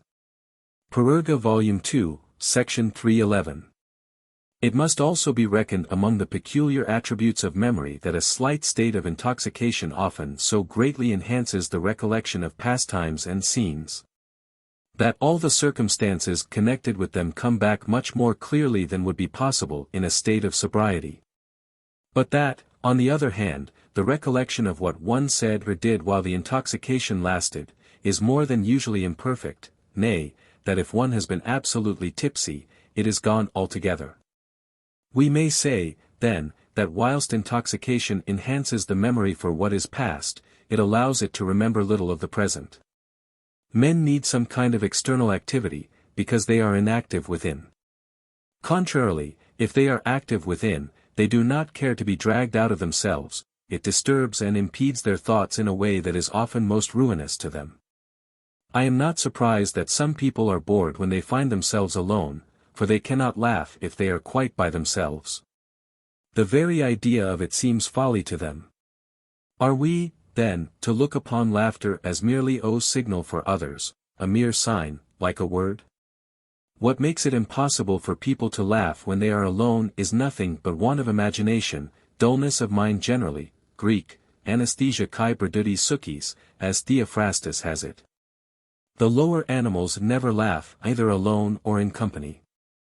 Myson, the misanthropist, was once surprised by one of these people as he was laughing to himself. "Why do you laugh?" he asked. "There is no one with you." "That is just why I am laughing," said Myson. 27. Characters, c. 27. Natural gesticulation, such as commonly accompanies any lively talk, is a language of its own, more widespread, even, than the language of words, so far, I mean, as it is independent of words and alike in all nations. It is true that nations make use of it in proportion as they are vivacious, and that in particular cases, amongst the Italians, for instance, it is supplemented by certain peculiar gestures which are merely conventional, and therefore possessed of nothing more than a local value. In the universal use made of it, gesticulation has some analogy with logic and grammar, in that it has to do with the form, rather than with the matter of conversation. But on the other hand it is distinguishable from them by the fact that it has more of a moral than of an intellectual bearing, in other words, it reflects the movements of the will. As an accompaniment of conversation it is like the bass of a melody, and if, as in music, it keeps true to the progress of the treble, it serves to heighten the effect. In a conversation, the gesture depends upon the form in which the subject matter is conveyed, and it is interesting to observe that, whatever that subject matter may be, with a recurrence of the form, the very same gesture is repeated. So if I happen to see, from my window, say, two persons carrying on a lively conversation, without my being able to catch a word, I can, nevertheless, understand the general nature of it perfectly well. I mean, the kind of thing that is being said and the form it takes. There is no mistake about it. The speaker is arguing about something, advancing his reasons, then limiting their application, then driving them home and drawing the conclusion in triumph. Or he is recounting his experiences, proving, perhaps, beyond the shadow of a doubt, how much he has been injured, but bringing the clearest and most damning evidence to show that his opponents were foolish and obstinate people who would not be convinced. Or else he is telling of the splendid plan he laid, and how he carried it to a successful issue, or perhaps failed because the luck was against him. Or, it may be, he is saying that he was completely at a loss to know what to do, or that he was quick in seeing some trap set for him, and that by insisting on his rights or by applying a little force, he succeeded in frustrating and punishing his enemies. And so on in hundreds of cases of a similar kind. Strictly speaking, however, what I get from gesticulation alone is an abstract notion of the essential drift of what is being said, and that, too, whether I judge from a moral or an intellectual point of view. It is the quintessence, the true substance of the conversation, and this remains identical, no matter what may have given rise to the conversation, or what it may be about. The relation between the two being that of a general idea or class name to the individuals which it covers. As I have said, the most interesting and amusing part of the matter is the complete identity and solidarity of the gestures used to denote the same set of circumstances, even though by people of very different temperament. So that the gestures become exactly like words of a language, alike for every one, and subject only to such small modifications as depend upon variety of accent and education. And yet there can be no doubt but that these standing gestures, which every one uses, are the result of no convention or collusion. They are original and innate, a true language of nature. Consolidated, it may be, by imitation and the influence of custom. It is well known that it is part of an actor's duty to make a careful study of gesture, and the same thing is true, to a somewhat smaller degree, of a public speaker. This study must consist chiefly in watching others and imitating their movements, for there are no abstract rules fairly applicable to the matter, with the exception of some very general leading principles. Such as, to take an example, that the gesture must not follow the word, but rather come immediately before it, by way of announcing its approach and attracting the hearer's attention. Englishmen entertain a peculiar contempt for gesticulation, and look upon it as something vulgar and undignified. This seems to me a silly prejudice on their part, and the outcome of their general prudery. For here we have a language which nature has given to every one, and which every one understands. And to do away with and forbid it for no better reason than that it is opposed to that much lauded thing, gentlemanly feeling, is a very questionable proceeding. On education. The human intellect is said to be so constituted that general ideas arise by abstraction from particular observations, and therefore come after them in point of time. If this is what actually occurs, as happens in the case of a man who has to depend solely upon his own experience for what he learns, who has no teacher and no book. Such a man knows quite well which of his particular observations belong to and are represented by each of his general ideas. He has a perfect acquaintance with both sides of his experience, and accordingly, he treats everything that comes in his way from a right standpoint. This might be called the natural method of education. Contrarily, the artificial method is to hear what other people say, to learn and to read, and so to get your head crammed full of general ideas before you have any sort of extended acquaintance with the world as it is. And as you may see it for yourself. You will be told that the particular observations which go to make these general ideas will come to you later on in the course of experience. But until that time arrives, you apply your general ideas wrongly, you judge men and things from a wrong standpoint, you see them in a wrong light and treat them in a wrong way. So it is that education perverts the mind. This explains why it so frequently happens that, after a long course of learning and reading, we enter upon the world in our youth, partly with an artless ignorance of things, partly with wrong notions about them. So that our demeanor savors at one moment of a nervous anxiety, at another of a mistaken confidence. The reason of this is simply that our head is full of general ideas which we are now trying to turn to some use, but which we hardly ever apply rightly. This is the result of acting in direct opposition to the natural development of the mind by obtaining general ideas first, and particular observations last. It is putting the cart before the horse. Instead of developing the child's own faculties of discernment, and teaching it to judge and think for itself, the teacher uses all his energies to stuff its head full of the ready-made thoughts of other people. The mistaken views of life, which spring from a false application of general ideas, have afterwards to be corrected by long years of experience, and it is seldom that they are wholly corrected. This is why so few men of learning are possessed of common sense, such as is often to be met with in people who have had no instruction at all. To acquire a knowledge of the world might be defined as the aim of all education. And it follows from what I have said that special stress should be laid upon beginning to acquire this knowledge at the right end. As I have shown, this means, in the main, that the particular observation of a thing shall precede the general idea of it, further, that narrow and circumscribed ideas shall come before ideas of a wide range. It means, therefore, that the whole system of education shall follow in the steps that must have been taken by the ideas themselves in the course of their formation. But whenever any of these steps are skipped or left out, the instruction is defective, and the ideas obtained are false. And finally, a distorted view of the world arises, peculiar to the individual himself, a view such as almost everyone entertains for some time, and most men for as long as they live. No one can look into his own mind without seeing that it was only after reaching a very mature age, and in some cases when he least expected it, that he came to a right understanding or a clear view of many matters in his life, that, after all, were not very difficult or complicated. Up till then, they were points in his knowledge of the world which were still obscure, due to his having skipped some particular lesson in those early days of his education, whatever it may have been like, whether artificial and conventional, or of that natural kind which is based upon individual experience.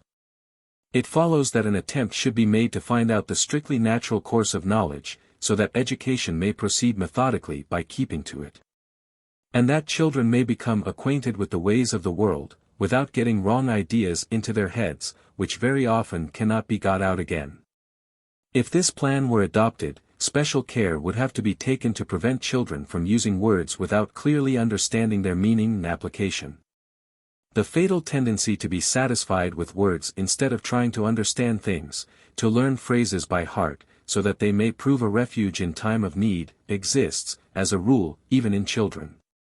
And the tendency lasts on into manhood, making the knowledge of many learned persons to consist in mere verbiage.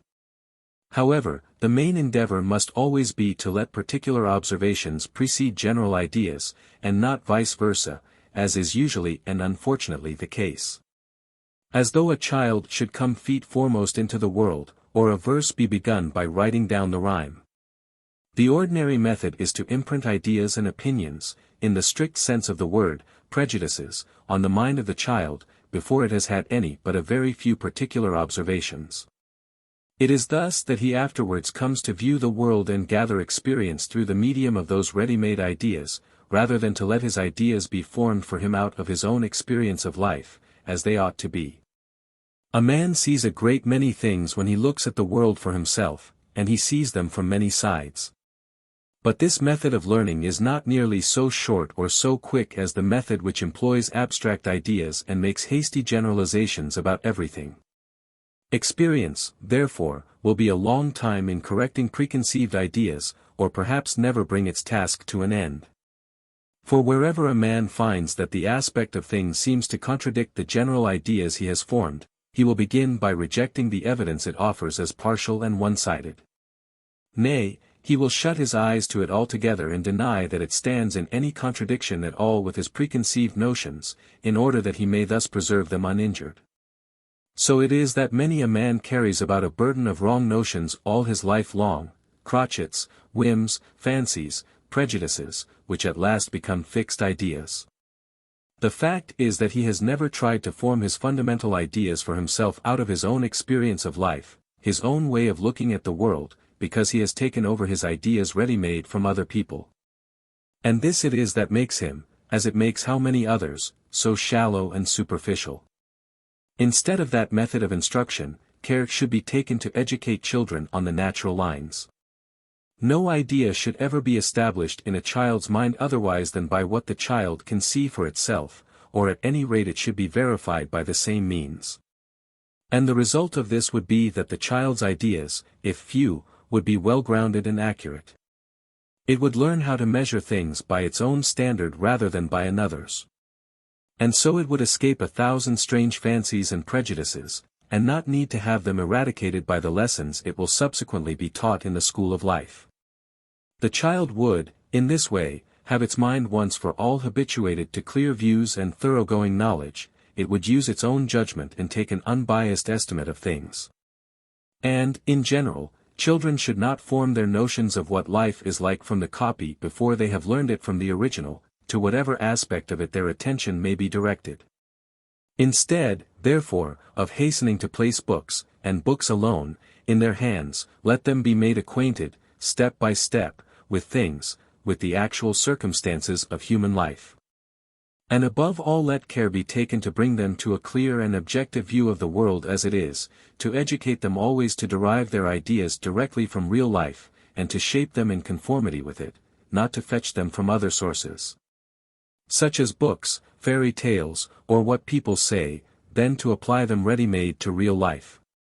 For this will mean that their heads are full of wrong notions, and that they will either see things in a false light or try in vain to remodel the world to suit their views, and so enter upon false paths. And that, too, whether they are only constructing theories of life or engaged in the actual business of it. It is incredible how much harm is done when the seeds of wrong notions are laid in the mind in those early years, later on to bear a crop of prejudice. For the subsequent lessons, which are learned from real life in the world have to be devoted mainly to their extirpation. To unlearn the evil was the answer, according to Diogenes Laertius, Antisthenes gave, when he was asked what branch of knowledge was most necessary, and we can see what he meant. 28. 6, 7. No child under the age of 15 should receive instruction in subjects which may possibly be the vehicle of serious error, such as philosophy, religion, or any other branch of knowledge where it is necessary to take large views. Because wrong notions imbibed early can seldom be rooted out, and of all the intellectual faculties, judgment is the last to arrive at maturity. The child should give its attention either to subjects where no error is possible at all, such as mathematics, or to those in which there is no particular danger in making a mistake, such as languages, natural science, history and so on. And in general, The branches of knowledge which are to be studied at any period of life should be such as the mind is equal to at that period and can perfectly understand. Childhood and youth form the time for collecting materials, for getting a special and thorough knowledge of the individual and particular things. In those years it is too early to form views on a large scale. And ultimate explanations must be put off to a later date. The faculty of judgment, which cannot come into play without mature experience, should be left to itself. And care should be taken not to anticipate its action by inculcating prejudice, which will paralyze it forever. On the other hand, the memory should be specially taxed in youth, since it is then that it is strongest and most tenacious. But in choosing the things that should be committed to memory the utmost care and forethought must be exercised, as lessons well learnt in youth are never forgotten. This precious soil must therefore be cultivated so as to bear as much fruit as possible. If you think how deeply rooted in your memory are those persons whom you knew in the first 12 years of your life, how indelible the impression made upon you by the events of those years. How clear your recollection of most of the things that happened to you then, most of what was told or taught you, it will seem a natural thing to take the susceptibility and tenacity of the mind at that period as the groundwork of education. This may be done by a strict observance of method, and a systematic regulation of the impressions which the mind is to receive. But the years of youth allotted to a man are short, and memory is, in general, bound within narrow limits. Still more so, the memory of any one individual. Since this is the case, it is all important to fill the memory with what is essential and material in any branch of knowledge, to the exclusion of everything else. The decision as to what is essential and material should rest with the masterminds in every department of thought, their choice should be made after the most mature deliberation, and the outcome of it fixed and determined. Such a choice would have to proceed by sifting the things which it is necessary and important for a man to know in general, and then, necessary and important for him to know in any particular business or calling. Knowledge of the first kind would have to be classified, after an encyclopedic fashion, in graduated courses, adapted to the degree of general culture which a man may be expected to have in the circumstances in which he is placed.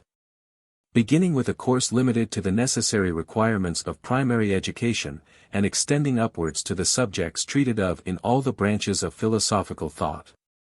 The regulation of the second kind of knowledge would be left to those who had shown genuine mastery in the several departments into which it is divided.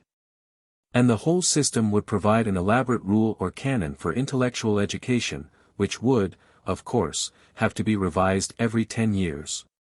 Some such arrangement as this would employ the youthful power of the memory to best advantage, and supply excellent working material to the faculty of judgment, when it made its appearance later on.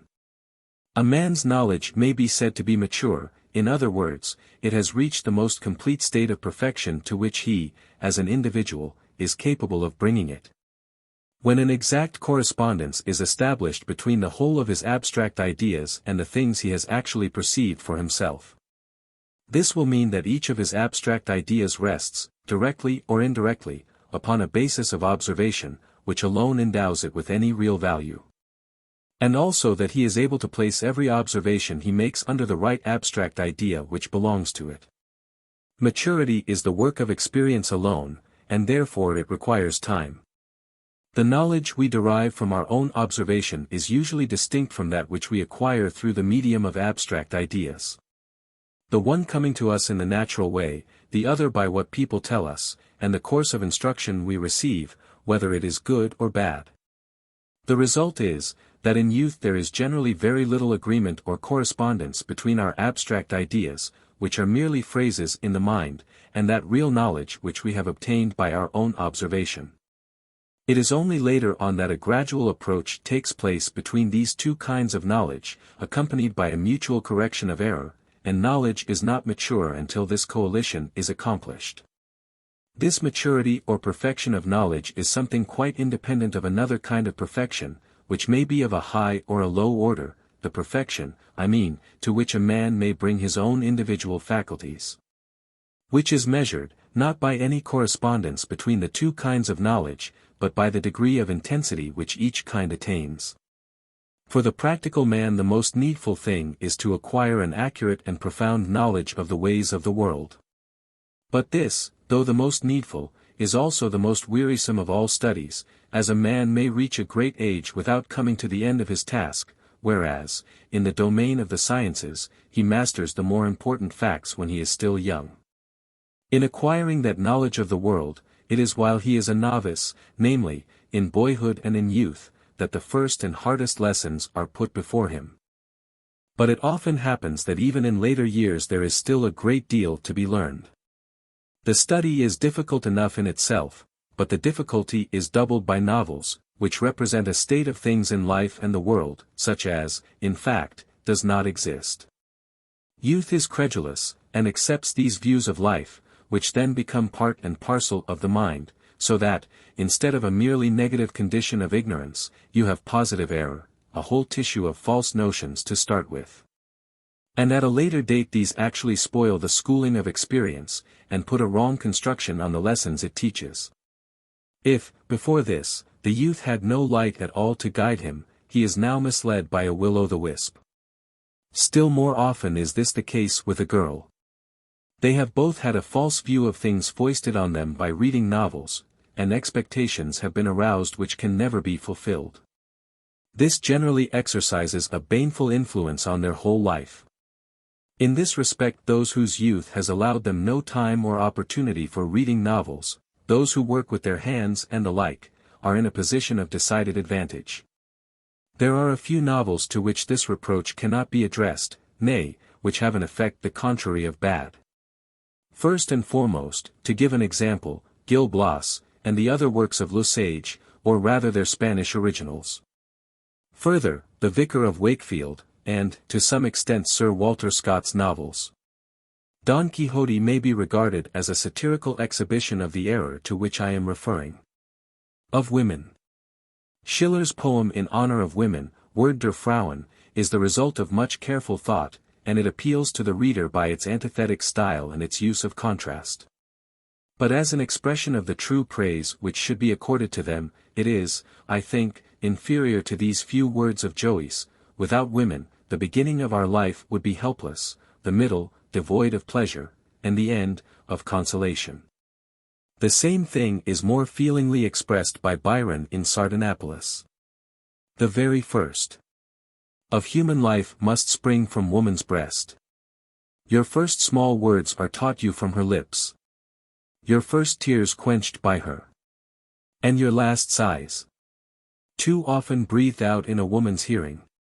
When men have shrunk from the ignoble care of watching the last hour of him who led them. Act I Scene 2. These two passages indicate the right standpoint for the appreciation of women. You need only look at the way in which she is formed, to see that woman is not meant to undergo great labor, whether of the mind or of the body.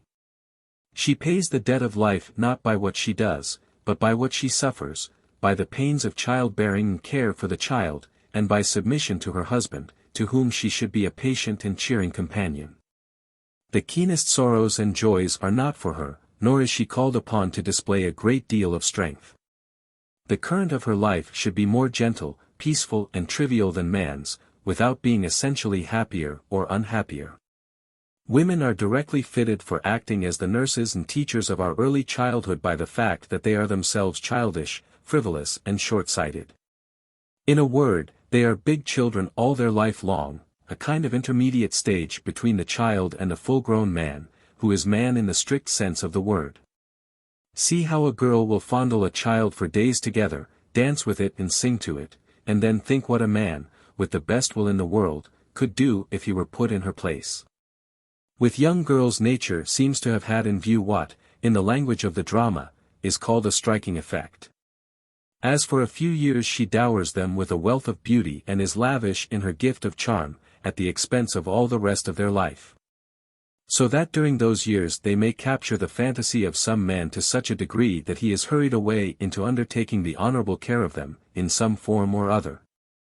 As long as they live, a step for which there would not appear to be any sufficient warranty if reason only directed his thoughts. Accordingly, nature has equipped woman, as she does all her creatures, with the weapons and implements requisite for the safeguarding of her existence, and for just as long as it is necessary for her to have them. Here, as elsewhere, nature proceeds with her usual economy, for just as the female ant, after fecundation, loses her wings, which are then superfluous, nay, actually a danger to the business of breeding. So, after giving birth to 1 or 2 children, a woman generally loses her beauty, probably, indeed, for similar reasons. And so we find that young girls, in their hearts, look upon domestic affairs or work of any kind as of secondary importance, if not actually as a mere jest. The only business that really claims their earnest attention is love, making conquests, and everything connected with this, dress, dancing, and so on. The nobler and more perfect a thing is, the later and slower it is in arriving at maturity. A man reaches the maturity of his reasoning powers and mental faculties hardly before the age of 28, a woman at 18. And then, too, in the case of woman, it is only reason of a sort, very niggard in its dimensions. That is why women remain children their whole life long, never seeing anything but what is quite close to them, cleaving to the present moment, taking appearance for reality, and preferring trifles to matters of the first importance. For it is by virtue of his reasoning faculty that man does not live in the present only, like the brute, but looks about him and considers the past and the future. And this is the origin of prudence, as well as of that care and anxiety which so many people exhibit. Both the advantages and the disadvantages which this involves, are shared in by the woman to a smaller extent because of her weaker power of reasoning. She may, in fact, be described as intellectually short-sighted, because, while she has an intuitive understanding of what lies quite close to her, her field of vision is narrow and does not reach to what is remote. So that things which are absent, or past, or to come, have much less effect upon women than upon men. This is the reason why women are more often inclined to be extravagant, and sometimes carry their inclination to a length that borders upon madness. In their hearts, women think that it is men's business to earn money and theirs to spend it, if possible during their husband's life, but, at any rate, after his death. The very fact that their husband hands them over his earnings for purposes of housekeeping, strengthens them in this belief.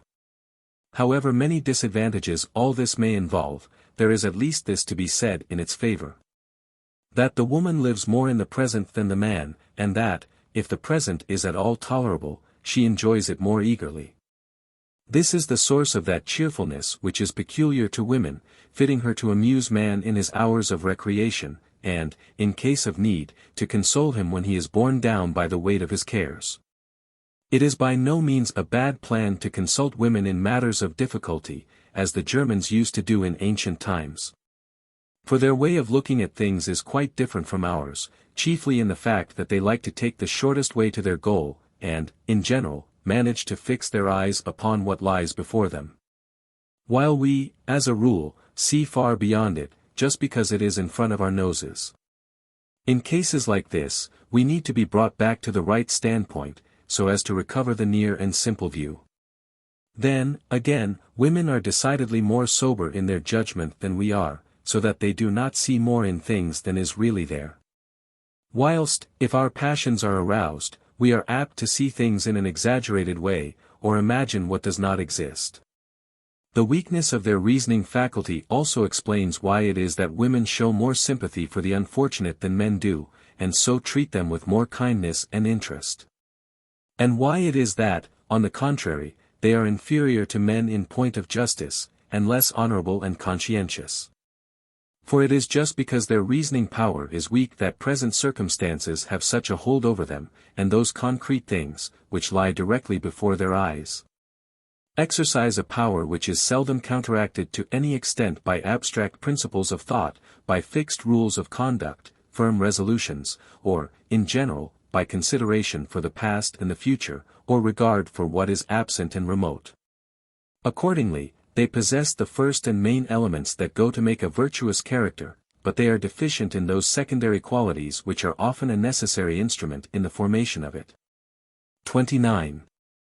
In this respect they may be compared to an animal organism which contains a liver but no gallbladder. Here let me refer to what I have said in my treatise on the foundation of morals, section 17. Hence, it will be found that the fundamental fault of the female character is that it has no sense of justice.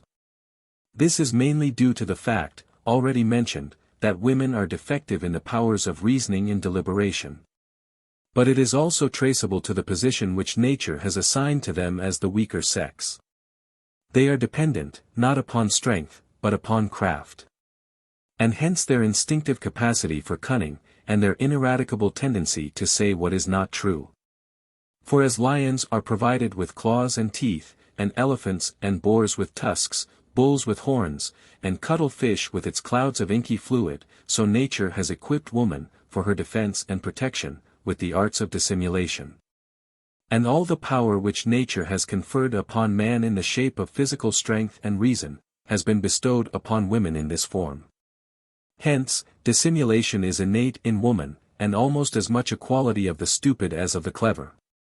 It is as natural for them to make use of it on every occasion as it is for those animals to employ their means of defense when they are attacked.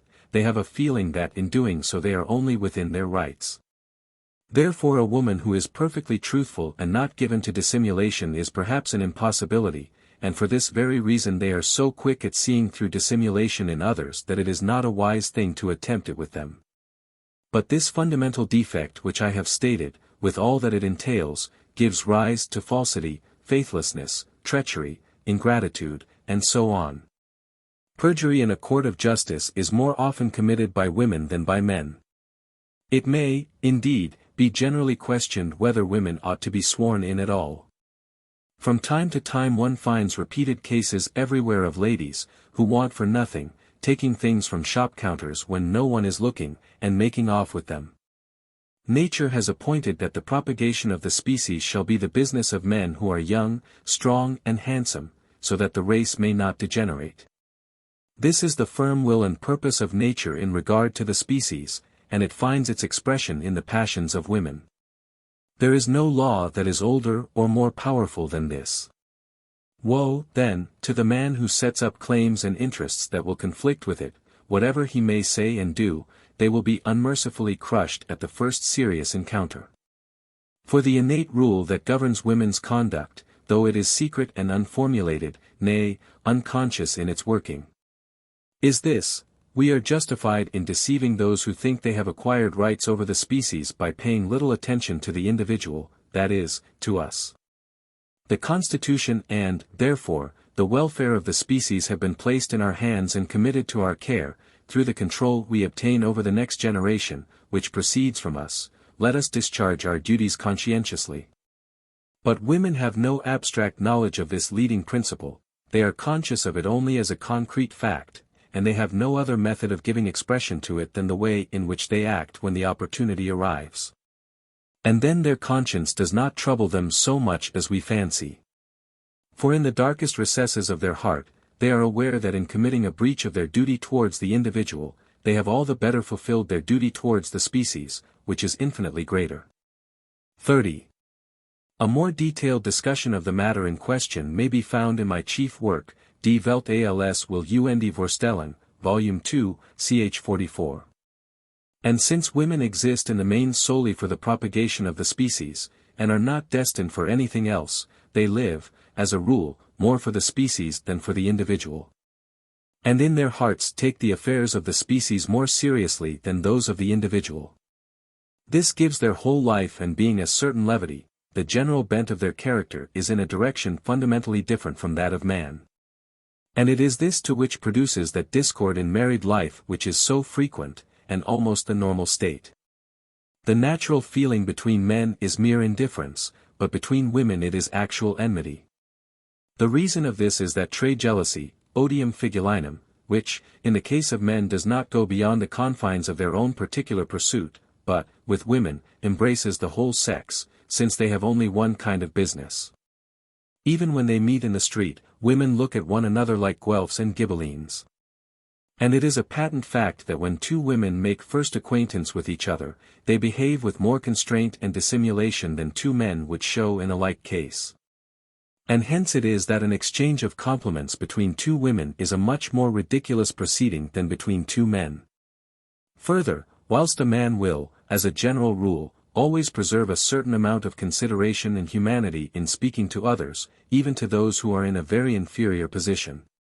It is intolerable to see how proudly and disdainfully a fine lady will generally behave towards one who is in a lower social rank. I do not mean a woman who is in her service, whenever she speaks to her. The reason of this may be that, with women, differences of rank are much more precarious than with us, because, while 100 considerations carry weight in our case, in theirs there is only one, namely, with which man they have found favor. As also that they stand in much nearer relations with one another than men do, in consequence of the one-sided nature of their calling. This makes them endeavor to lay stress upon differences of rank. It is only the man whose intellect is clouded by his sexual impulses that could give the name of the fair sex to that undersized, narrow-shouldered, broad-hipped, and short-legged race, for the whole beauty of the sex is bound up with this impulse. Instead of calling them beautiful, there would be more warrant for describing women as the unaesthetic sex. Neither for music, nor for poetry, nor for fine art, have they really and truly any sense or susceptibility. It is a mere mockery if they make a pretense of it in order to assist their endeavor to please. Hence, as a result of this, they are incapable of taking a purely objective interest in anything, and the reason of it seems to me to be as follows. A man tries to acquire direct mastery over things, either by understanding them, or by forcing them to do his will. But a woman is always and everywhere reduced to obtaining this mastery indirectly, namely, through a man. And whatever direct mastery she may have is entirely confined to him. And so it lies in woman's nature to look upon everything only as a means for conquering man. And if she takes an interest in anything else, it is simulated, a mere roundabout way of gaining her ends by coquetry, and feigning what she does not feel. Hence, even Rousseau declared, women have, in general, no love for any art. They have no proper knowledge of any, and they have no genius. 31.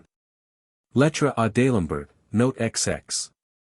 No one who sees at all below the surface can have failed to remark the same thing. You need only observe the kind of attention women bestow upon a concert, an opera, or a play, the childish simplicity, for example, with which they keep on chattering during the finest passages in the greatest masterpieces. If it is true that the Greeks excluded women from their theatres, they were quite right in what they did. At any rate you would have been able to hear what was said upon the stage. In our day, besides, or in lieu of saying, let a woman keep silence in the church, it would be much to the point to say let a woman keep silence in the theatre. This might, perhaps, be put up in big letters on the curtain. And you cannot expect anything else of women if you consider that the most distinguished intellects among the whole sex have never managed to produce a single achievement in the fine arts that is really great, genuine, and original. Or given to the world any work of permanent value in any sphere. This is most strikingly shown in regard to painting, where mastery of technique is at least as much within their power as within ours, and hence they are diligent in cultivating it. But still, they have not a single great painting to boast of, just because they are deficient in that objectivity of mind which is so directly indispensable in painting. They never get beyond a subjective point of view. It is quite in keeping with this that ordinary women have no real susceptibility for art at all, for nature proceeds in strict sequence, non facit saltum. And Huarut in his Examen de Ingenios para las Ciencias, a book which has been famous for 300 years, denies women the possession of all the higher faculties. The case is not altered by particular and partial exceptions.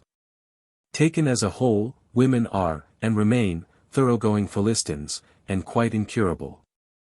Hence, with that absurd arrangement which allows them to share the rank and title of their husbands, they are a constant stimulus to his ignoble ambitions. And, further, it is just because they are Philistines that modern society, where they take the lead and set the tone, is in such a bad way. Napoleon's saying, that women have no rank, should be adopted as the right standpoint in determining their position in society. And as regards their other qualities, Chamfort makes the very true remark, they are made to trade with our own weaknesses and our follies, but not with our reason. The sympathies that exist between them and men are skin-deep only, and do not touch the mind or the feelings or the character. They form the sexus sequior, the second sex, inferior in every respect to the first. Their infirmities should be treated with consideration, but to show them great reverence is extremely ridiculous, and lowers us in their eyes. When nature made two divisions of the human race, she did not draw the line exactly through the middle. These divisions are polar and opposed to each other, it is true, but the difference between them is not qualitative merely, it is also quantitative. 32. Translator's note. Juan Huarut, 1520-1590, practiced as a physician at Madrid. The work cited by Schopenhauer is known, and has been translated into many languages. 33. Translator's note. See Counsels and Maxims, page 12, note. This is just the view which the ancients took of woman, and the view which people in the East take now. And their judgment as to her proper position is much more correct than ours, with our old French notions of gallantry and our preposterous system of reverence, that highest product of Teutonical Christian stupidity. These notions have served only to make women more arrogant and overbearing. So that one is occasionally reminded of the holy apes in Benares, who in the consciousness of their sanctity and inviolable position, think they can do exactly as they please. But in the West, the woman, and especially the lady, finds herself in a false position. For woman, rightly called by the ancients, sexus sequior, is by no means fit to be the object of our honor and veneration, or to hold her head higher than man and be on equal terms with him. The consequences of this false position are sufficiently obvious. Accordingly, it would be a very desirable thing if this number 2 of the human race were in Europe also relegated to her natural place, and an end put to that lady nuisance, which not only moves all Asia to laughter, but would have been ridiculed by Greece and Rome as well. It is impossible to calculate the good effects which such a change would bring about in our social, civil and political arrangements. There would be no necessity for the Salic law, it would be a superfluous truism. In Europe the lady, strictly so-called, is a being who should not exist at all, she should be either a housewife or a girl who hopes to become one, and she should be brought up, not to be arrogant, but to be thrifty and submissive. It is just because there are such people as ladies in Europe that the women of the lower classes, that is to say, the great majority of the sex, are much more unhappy than they are in the East. And even Lord Byron says, thought of the state of women under the ancient Greeks, convenient enough. Present state, a remnant of the barbarism of the chivalric and the feudal ages, artificial and unnatural. They ought to mind home, and be well fed and clothed, but not mixed in society. Well educated, too, in religion, but to read neither poetry nor politics, nothing but books of piety and cookery. Music, drawing, dancing, also a little gardening and ploughing now and then. I have seen them mending the roads in Epirus with good success. Why not, as well as haymaking and milking? The laws of marriage prevailing in Europe consider the woman as the equivalent of the man, that is to say, from a wrong position. In our part of the world where monogamy is the rule, to marry means to have one's rights and double one's duties. Now, when the laws gave women equal rights with man, they ought to have also endowed her with a masculine intellect. But the fact is, that just in proportion as the honors and privileges which the laws accord to women, exceed the amount which nature gives, is there a diminution in the number of women who really participate in these privileges. And all the remainder are deprived of their natural rights by just so much as is given to the others over and above their share. For the institution of monogamy, and the laws of marriage which it entails, bestow upon the woman an unnatural position of privilege, by considering her throughout as the full equivalent of the man, which is by no means the case. And seeing this, men who are shrewd and prudent very often scruple to make so great a sacrifice and to acquiesce in so unfair an arrangement. Consequently, whilst among polygamous nations every woman is provided for, where monogamy prevails the number of married women is limited. And there remains over a large number of women without stay or support, who, in the upper classes, vegetate as useless old maids, and in the lower succumb to hard work for which they are not suited. Or else become filles de joie, whose life is as destitute of joy as it is of honor. But under the circumstances they become a necessity. And their position is openly recognized as serving the special end of warding off temptation from those women favored by fate, who have found, or may hope to find, husbands. In London alone there are 80,000 prostitutes. What are they but the women, who, under the institution of monogamy have come off worse? Theirs is a dreadful fate, they are human sacrifices offered up on the altar of monogamy. The women whose wretched position is here described are the inevitable set-off to the European lady with her arrogance and pretension. Polygamy is therefore a real benefit to the female sex if it is taken as a whole. And, from another point of view, there is no true reason why a man whose wife suffers from chronic illness, or remains barren, or has gradually become too old for him, should not take a second. The motives which induce so many people to become converts to Mormonism appear to be just those which militate against the unnatural institution of monogamy. 34. Translator's note. The Mormons have recently given up polygamy, and received the American franchise in its stead. Moreover, the bestowal of unnatural rights upon women has imposed upon them unnatural duties, and, nevertheless, a breach of these duties makes them unhappy. Let me explain. A man may often think that his social or financial position will suffer if he marries, unless he makes some brilliant alliance. His desire will then be to win a woman of his own choice under conditions other than those of marriage, such as will secure her position and that of the children. However fair, reasonable, fit and proper these conditions may be, and the woman consents by foregoing that undue amount of privilege which marriage alone can bestow, she to some extent loses her honor, because marriage is the basis of civic society. And she will lead an unhappy life, since human nature is so constituted that we pay an attention to the opinion of other people which is out of all proportion to its value. On the other hand, if she does not consent, she runs the risk either of having to be given in marriage to a man whom she does not like, or of being landed high and dry as an old maid. For the period during which she has a chance of being settled for life is very short.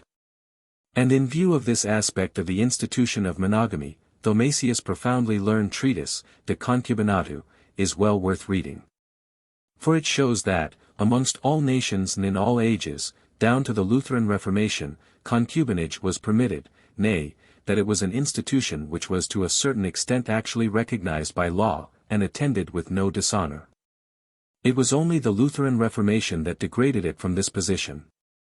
It was seen to be a further justification for the marriage of the clergy, and then, after that, the Catholic Church did not dare to remain behindhand in the matter. There is no use arguing about polygamy, it must be taken as de facto existing everywhere, and the only question is as to how it shall be regulated. Where are there, then, any real monogamists? We all live, at any rate, for a time, and most of us, always, in polygamy. And so, since every man needs many women, there is nothing fairer than to allow him, nay, to make it incumbent upon him, to provide for many women. This will reduce woman to her true and natural position as a subordinate being. And the lady, that monster of European civilization and Teutonico-Christian stupidity, will disappear from the world, leaving only women, but no more unhappy women, of whom Europe is now full. In India, no woman is ever independent, but in accordance with the law of Mamu, she stands under the control of her father, her husband, her brother or her son. It is, to be sure, a revolting thing that a widow should immolate herself upon her husband's funeral pyre. But it is also revolting that she should spend her husband's money with her paramours, the money for which he toiled his whole life long, in the consoling belief that he was providing for his children. Happy are those who have kept the middle course, medium tenerabiti. 35. CHV, v. 148. The first love of a mother for her child is, with the lower animals as with men, of a purely instinctive character, and so it ceases when the child is no longer in a physically helpless condition. After that, the first love should give way to one that is based on habit and reason, but this often fails to make its appearance, especially where the mother did not love the father. The love of a father for his child is of a different order, and more likely to last, because it has its foundation in the fact that in the child he recognizes his own inner self, that is to say, his love for it is metaphysical in its origin.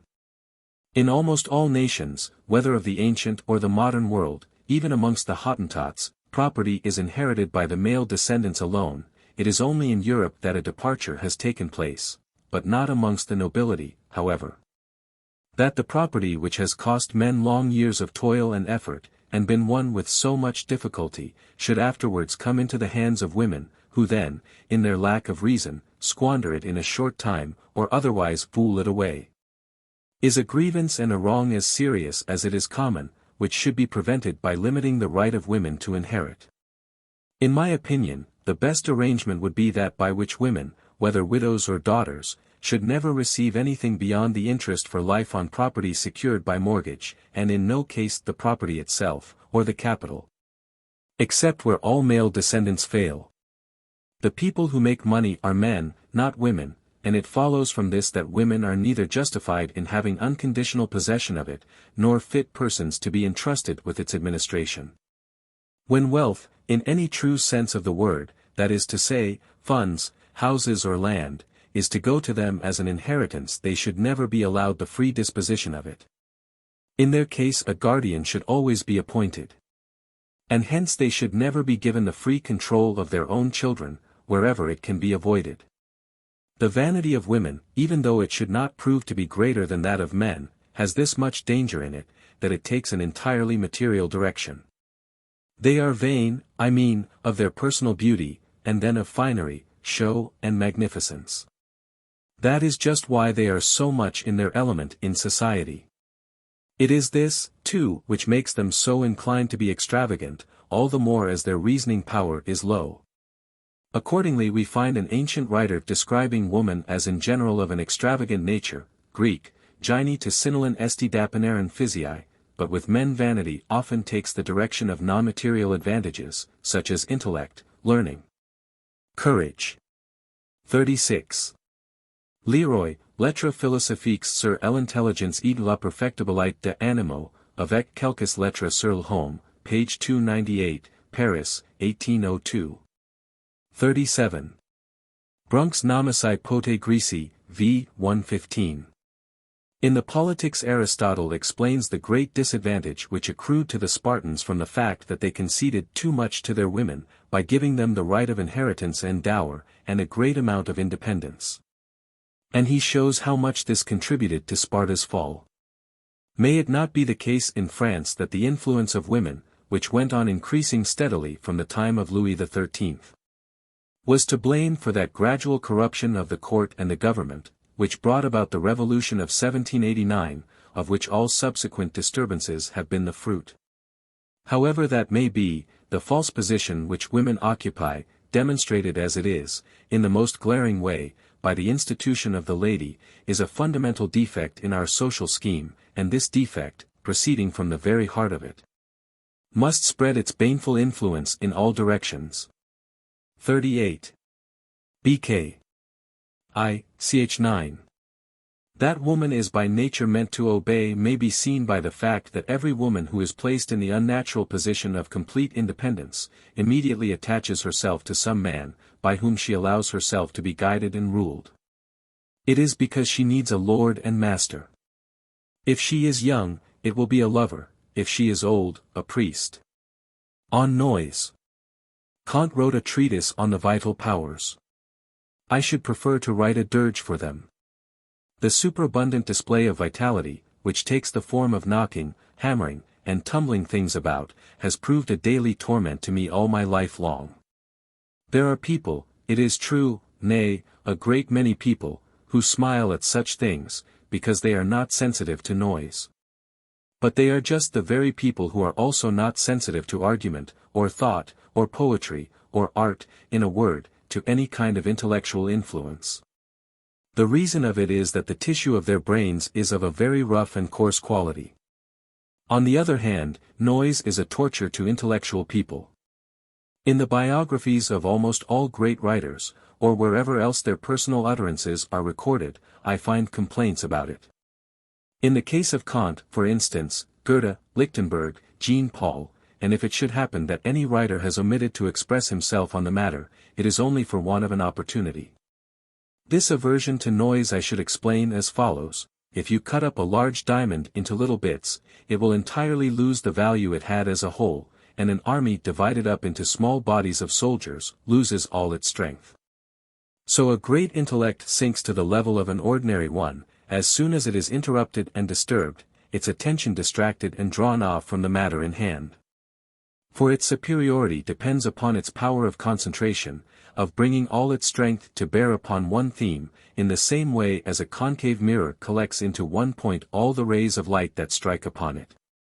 Noisy interruption is a hindrance to this concentration.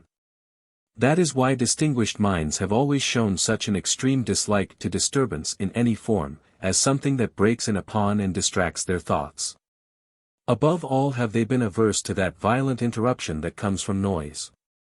Ordinary people are not much put out by anything of the sort. The most sensible and intelligent of all nations in Europe lays down the rule, never interrupt. As the 11th commandment. Noise is the most impertinent of all forms of interruption. It is not only an interruption, but also a disruption of thought. Of course, where there is nothing to interrupt, noise will not be so particularly painful. Occasionally it happens that some slight but constant noise continues to bother and distract me for a time before I become distinctly conscious of it. All I feel is a steady increase in the labor of thinking, just as though I were trying to walk with a weight on my foot. At last I find out what it is. Let me now, however, pass from genus to species. The most inexcusable and disgraceful of all noises is the cracking of whips, a truly infernal thing when it is done in the narrow resounding streets of a town. I denounce it as making a peaceful life impossible. It puts an end to all quiet thought. That this cracking of whips should be allowed at all seems to me to show in the clearest way how senseless and thoughtless is the nature of mankind. No one with anything like an idea in his head can avoid a feeling of actual pain at this sudden, sharp crack, which paralyzes the brain, rends the thread of reflection, and murders thought. Every time this noise is made, it must disturb 100 people who are applying their minds to business of some sort, no matter how trivial it may be.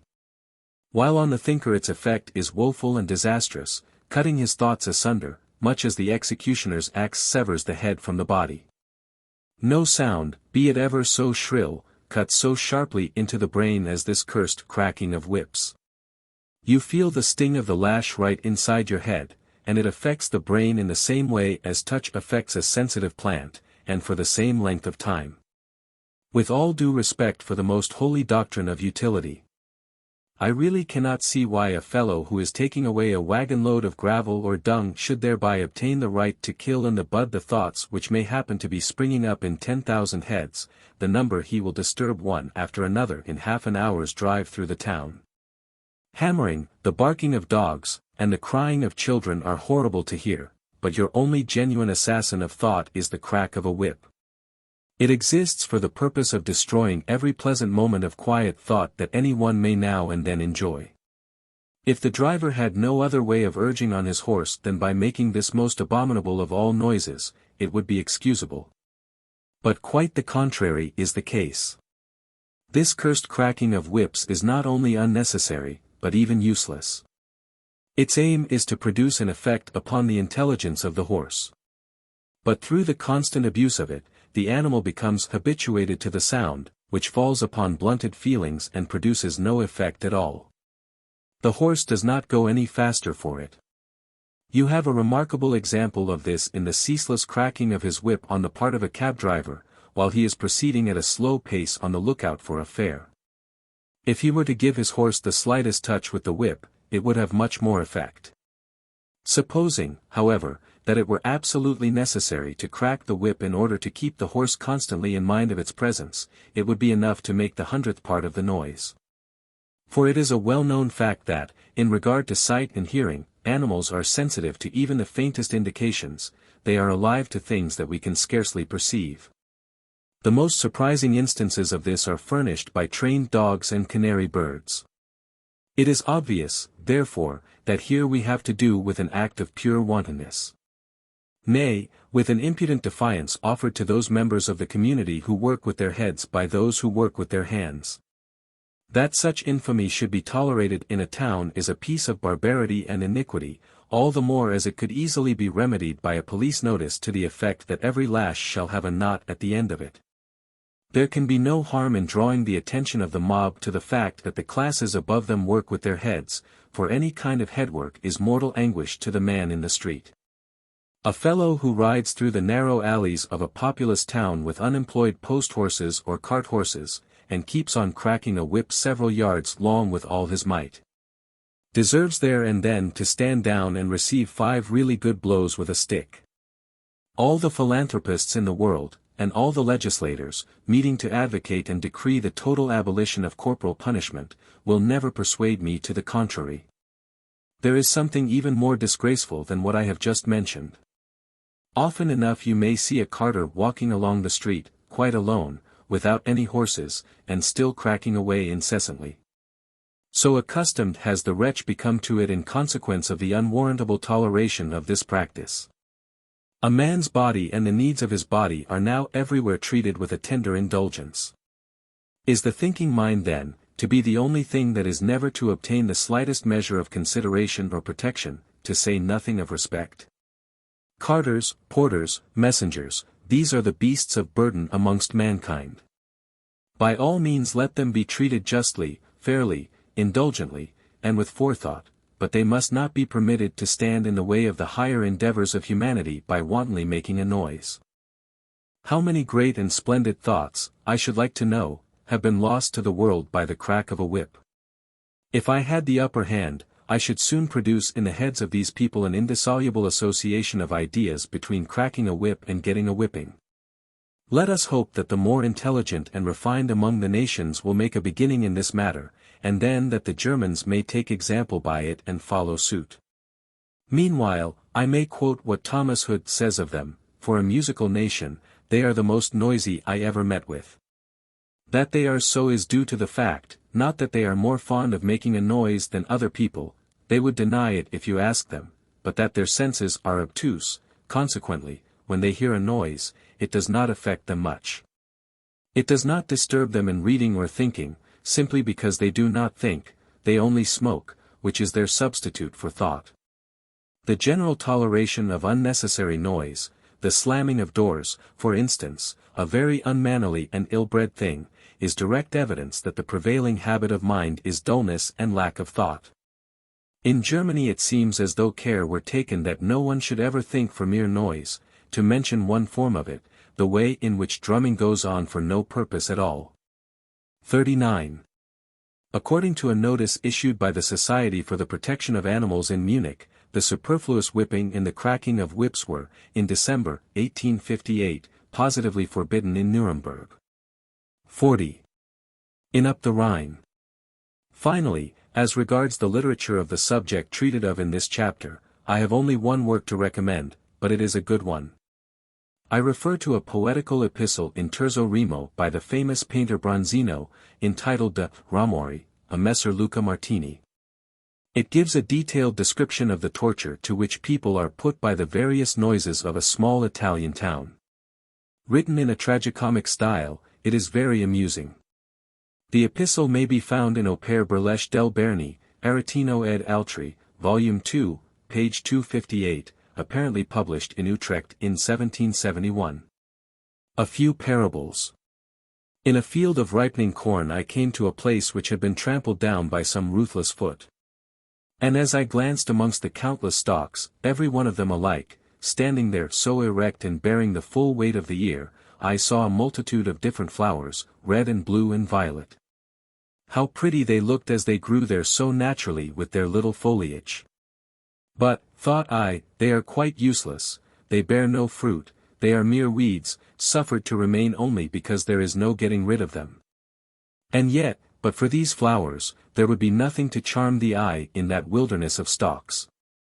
They are emblematic of poetry and art, which, in civic life, so severe, but still useful and not without its fruit, play the same part as flowers in the corn. There are some really beautifully landscapes in the world, but the human figures in them are poor, and you had not better look at them. The fly should be used as the symbol of impertinence and audacity. For whilst all other animals shun man more than anything else, and run away even before he comes near them, the fly lights upon his very nose. Two Chinamen traveling in Europe went to the theater for the first time. One of them did nothing but study the machinery, and he succeeded in finding out how it was worked. The other tried to get at the meaning of the piece in spite of his ignorance of the language. Here you have the astronomer and the philosopher. Wisdom which is only theoretical and never put into practice, is like a double rose, its color and perfume are delightful, but it withers away and leaves no seed. No rose without a thorn. Yes, but many a thorn without a rose. A wide-spreading apple tree stood in full bloom, and behind it a straight fir raised its dark and tapering head. Look at the thousands of gay blossoms which cover me everywhere, said the apple tree, what have you to show in comparison? Dark green needles. That is true, replied the fir, but when winter comes, you will be bared of your glory, and I shall be as I am now. Once, as I was botanizing under an oak, I found amongst a number of other plants of similar height one that was dark in color, with tightly closed leaves and a stalk that was very straight and stiff. When I touched it, it said to me in firm tones, let me alone, I am not for your collection, like these plants to which nature has given only a single year of life. I am a little oak. So it is with a man whose influence is to last for hundreds of years. As a child, as a youth, often even as a full-grown man, nay, his whole life long, he goes about among his fellows, looking like them and seemingly as unimportant. But let him alone, he will not die. Time will come and bring those who know how to value him. The man who goes up in a balloon does not feel as though he were ascending, he only sees the earth sinking deeper under him.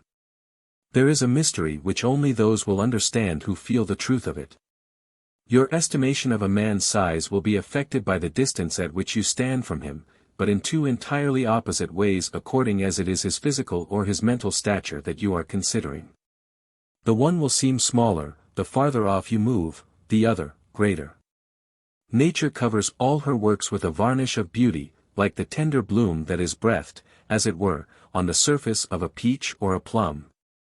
Painters and poets lay themselves out to take off this varnish, to store it up, and give it us to be enjoyed at our leisure. We drink deep of this beauty long before we enter upon life itself. And when afterwards we come to see the works of nature for ourselves, the varnish is gone, the artists have used it up and we have enjoyed it in advance. Thus it is that the world so often appears harsh and devoid of charm, nay, actually repulsive. It were better to leave us to discover the varnish for ourselves. This would mean that we should not enjoy it all at once and in large quantities, we should have no finished pictures, no perfect poems. But we should look at all things in that genial and pleasing light in which even now a child of nature sometimes sees them, someone who has not anticipated his aesthetic pleasures by the help of art, or taken the charms of life too early. The cathedral in Mayence is so shut in by the houses that are built round about it, that there is no one spot from which you can see it as a whole. This is symbolic of everything great or beautiful in the world. It ought to exist for its own sake alone, but before very long it is misused to serve alien ends. People come from all directions wanting to find in it support and maintenance for themselves, they stand in the way and spoil its effect. To be sure, there is nothing surprising in this, for in a world of need and imperfection everything is seized upon which can be used to satisfy want. Nothing is exempt from this service, no, not even those very things which arise only when need and want are for a moment lost sight of, the beautiful and the true, sought for their own sakes. This is especially illustrated and corroborated in the case of institutions, whether great or small, wealthy or poor, founded, no matter in what century or in what land, to maintain and advance human knowledge, and generally to afford help to those intellectual efforts which ennoble the race. Wherever these institutions may be, it is not long before people sneak up to them under the pretense of wishing to further those special ends. While they are really led on by the desire to secure the emoluments which have been left for their furtherance, and thus to satisfy certain coarse and brutal instincts of their own. Thus it is that we come to have so many charlatans in every branch of knowledge. The charlatan takes very different shapes according to circumstances. But at bottom he is a man who cares nothing about knowledge for its own sake, and only strives to gain the semblance of it that he may use it for his own personal ends, which are always selfish and material. Every hero is a Samson. The strong man succumbs to the intrigues of the weak and the many, and if in the end he loses all patience he crushes both them and himself. Or he is like Gulliver at Lilliput, overwhelmed by an enormous number of little men. A mother gave her children Aesop's fables to read, in the hope of educating and improving their minds, but they very soon brought the book back, and the eldest, wise beyond his years, delivered himself as follows: "This is no book for us. It's much too childish and stupid. You can't make us believe that foxes and wolves and ravens are able to talk, we've got beyond stories of that kind." In these young hopefuls you have the enlightened rationalists of the future. A number of porcupines huddled together for warmth on a cold day in winter, but, as they began to prick one another with their quills, they were obliged to disperse. However, the cold drove them together again, when just the same thing happened. At last, after many turns of huddling and dispersing, they discovered that they would be best off by remaining at a little distance from one another. In the same way the need of society drives the human porcupines together, only to be mutually repelled by the many prickly and disagreeable qualities of their nature. The moderate distance which they at last discover to be the only tolerable condition of intercourse, is the code of politeness and fine manners, and those who transgress it are roughly told, in the English phrase, to keep their distance. By this arrangement the mutual need of warmth is only very moderately satisfied, but then people do not get pricked. A man who has some heat in himself prefers to remain outside, where he will neither prick other people nor get pricked himself.